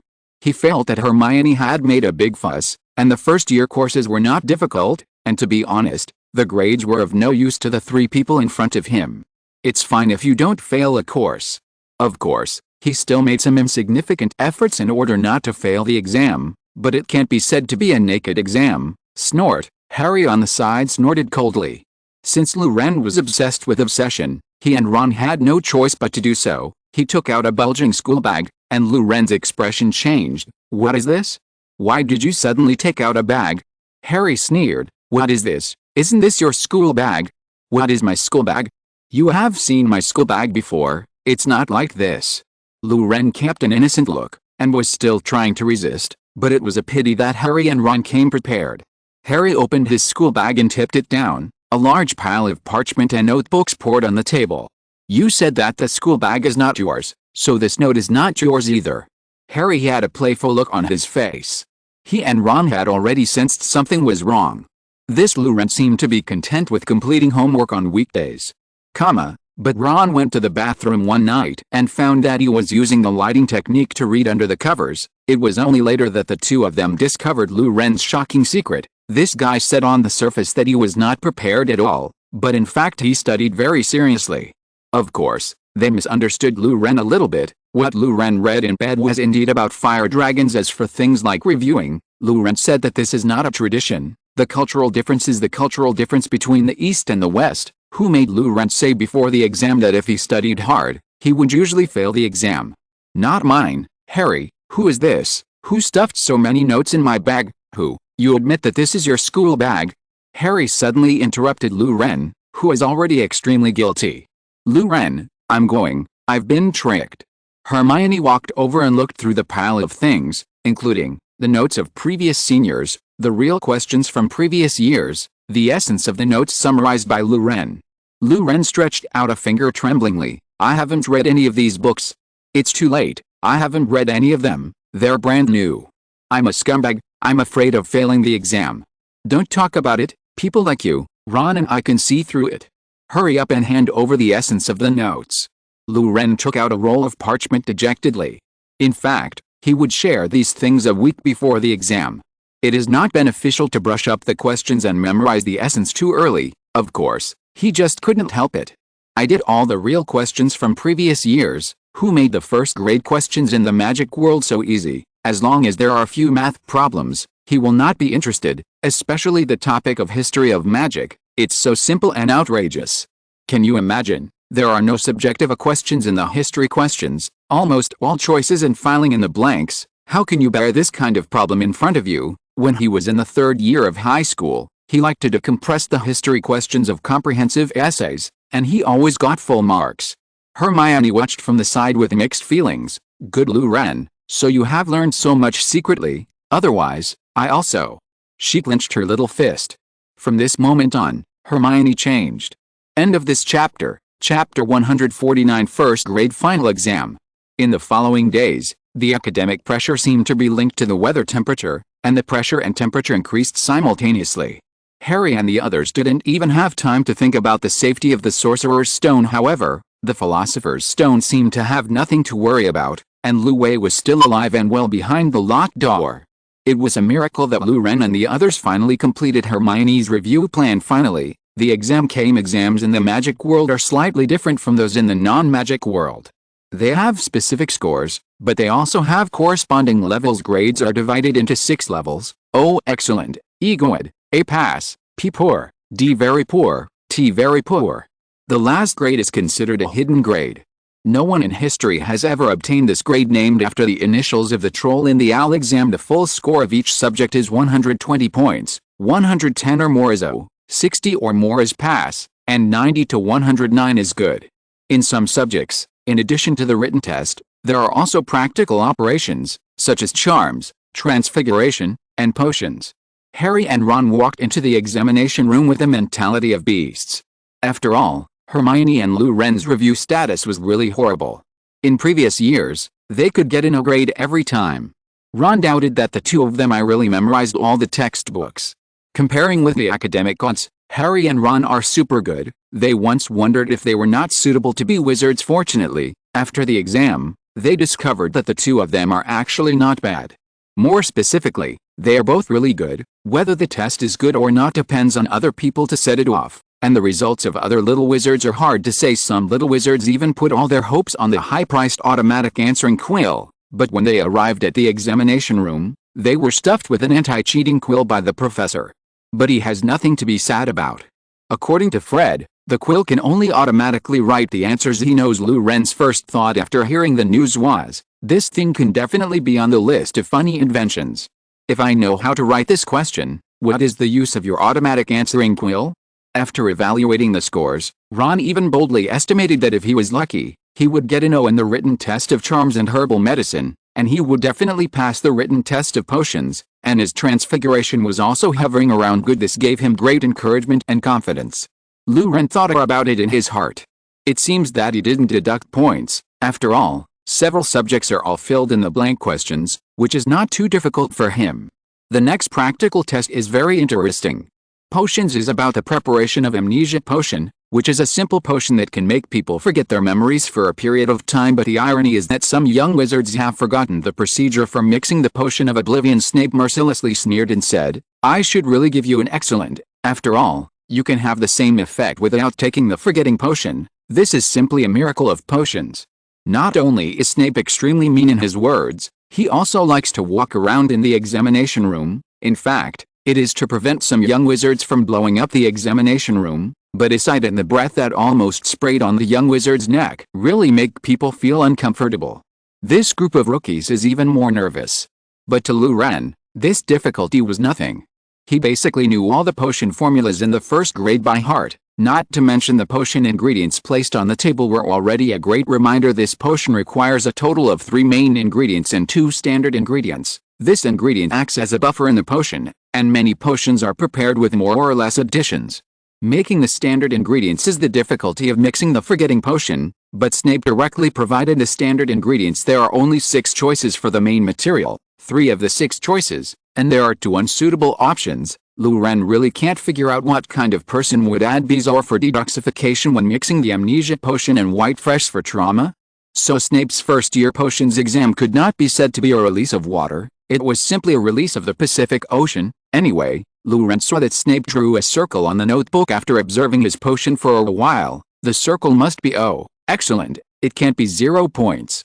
After the potions exam was Professor McGonagall's transfiguration. She had the little wizards turn a mouse into a snuff box. The more exquisite the box and the higher the degree of completion, the higher the score, and if there are mouse features on the box, then points will be deducted. Transfiguration techniques involving the transformation of life forms are extremely difficult, and the faces of the little wizards turned black when they learned about this topic. The last session was button deformation.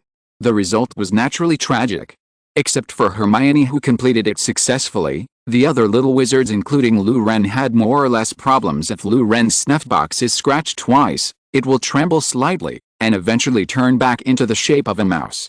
Professor McGonagall said that Lu Ren, you'd better not go to the kitchen. Harry had mouse whiskers on his snuff box. Points were deducted for trying to explain that it was a unique Muggle fashion. Ron's was even more outrageous. His snuff box would run. Immediately after the transfiguration exam was the charms exam.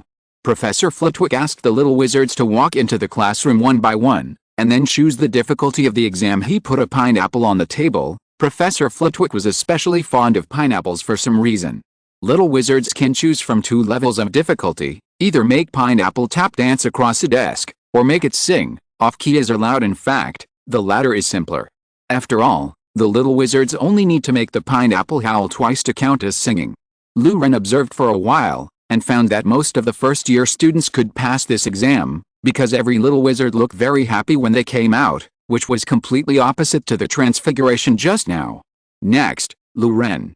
Professor Flitwick's voice came from the classroom. Lu Ren took a deep breath and walked into the classroom. This classroom is not big, there is only a long table inside, and Professor Flitwick is standing behind the table with a high stool under his feet. There is a pineapple dancing on the table, and singing the Soviet folk song Night on the Outskirts of Moscow. While dancing, it looks like the last one was a top student. Flitwick waved his wand, and pineapple fell silent. Lu Ren drew out his wand, pointed at the weather-beaten pineapple, and muttered something. Then the pineapple stood up and began to tap dance across the table. Lu Ren didn't do any tricks, so it's better to be steady. This kind of non-lethal spell is always not proficient enough for him. Flitwick didn't see Lu Ren working hard, and he seemed a little disappointed, but he still gave Lu Ren an excellent. Later, when Lu Ren wanted to leave, Professor Flitwick stopped him. End of this chapter. Chapter 150. Prologue to the finale. Son, would you like to take another additional exam? Don't worry, it won't affect your current grades. Professor Flitwick asked with bright eyes. He felt that Lu Ren must have been paddling. The purpose of the final exam at Hogwarts is to understand the level of the students, and a mere pineapple cannot test out the depth of Lu Ren. Whether it was the wonderful performance in the arena before, or the rumors heard this semester, or Lu Ren's unintentional use of wandless spells and those ancient runes, Professor Flitwick clearly recognized the little wizard in front of him.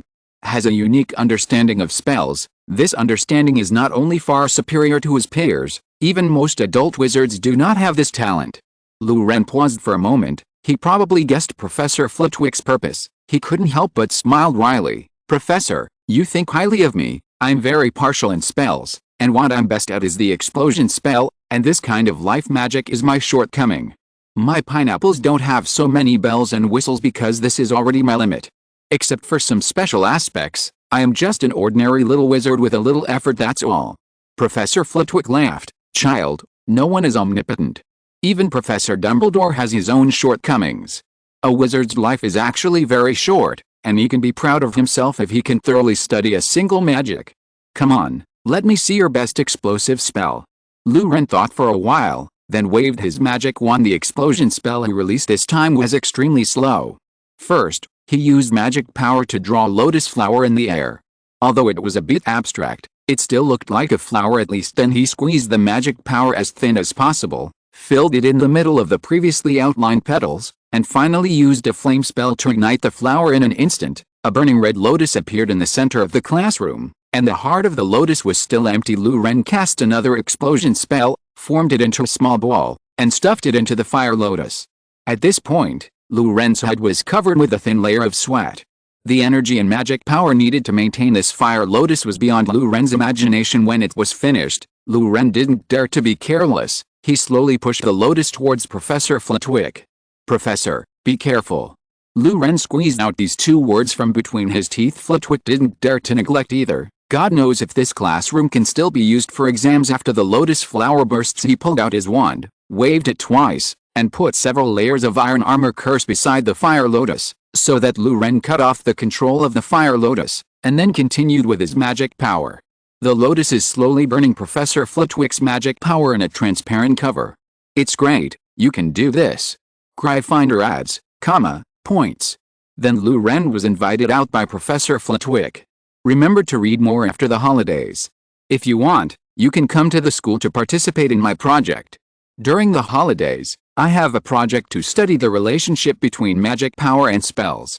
If you are interested, send me an owl. Lu Ren backed out while agreeing. He had no interest in Professor Flitwick's project. He wanted to go on a trip with his friends and then go back to his hometown. It's been almost a year since he left home, so he should go back and have a look up. Although I usually send owls to send letters across Eurasia, it is better to go back. Lu Ren decided to talk to Dumbledore after the holiday and then go back to his hometown to have a look. As for why Dumbledore had to know when he returned to his hometown, it was for the sake of stability. What harm would it do to talk to Dumbledore about this kind of thing? Lu Ren, why did you use it for so long? Is there something wrong? Lu Ren walked out of the examination room, surrounded by Hermione and Harry. Ron, who had been waiting outside for a long time. Lu Ren's time was obviously too long, almost 3 times the time of ordinary little wizards. Professor Flitwick added a short test for me temporarily. Lu Ren told Hermione and the others about Professor Flitwick's topic, but Lu Ren omitted the final extra points because it was unnecessary. But even then, Hermione's eyes became the shape of lemons.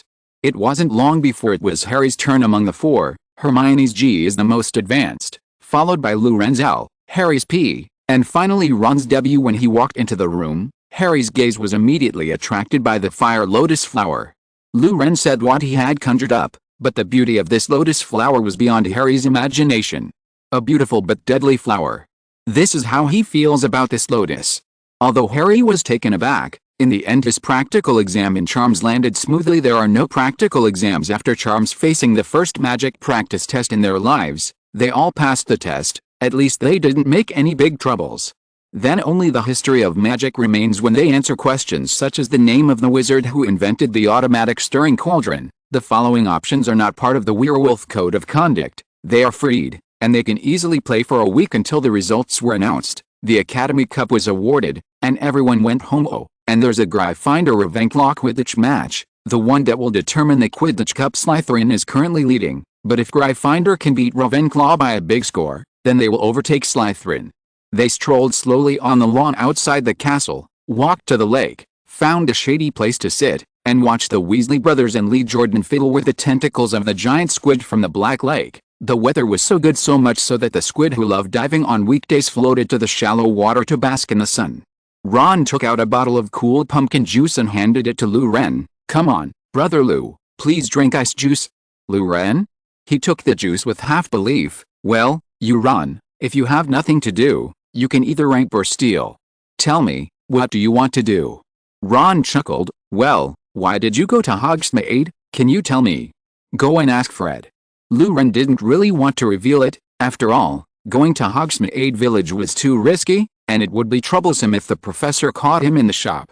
Harry at the side had a vague feeling, as if he had overlooked an extremely important matter. He looked up at the sky and saw an owl flying across the blue sky with a note in its mouth, heading towards the grid. Flying in the direction of the Landfinder Tower. The uneasiness in his heart became more and more intense, and he tried desperately to recall what he had missed. He first ruled out the exam, then thought about his daily life, and made sure that he hadn't forgotten anything. Then the source of this anxiety was also determined, the Philosopher's Stone. But why is there a problem with the Philosopher's Stone? Even if Snape sneaked into the team of the production agency, he would not know the way to pass Lu Wei. Hagrid would never betray Dumbledore. He would not tell others about, through Lu Wei's method, unless... Harry jumped up and ran to Hagrid's cabin. End of this chapter. End of this chapter. Thank you very much for reaching the end. Don't forget to like. Looking for more exclusive content and immediate access? Subscribe to our Patreon. Remember, every like, subscription, or donation encourages us to continue. Thanks to everyone. See you in the next video.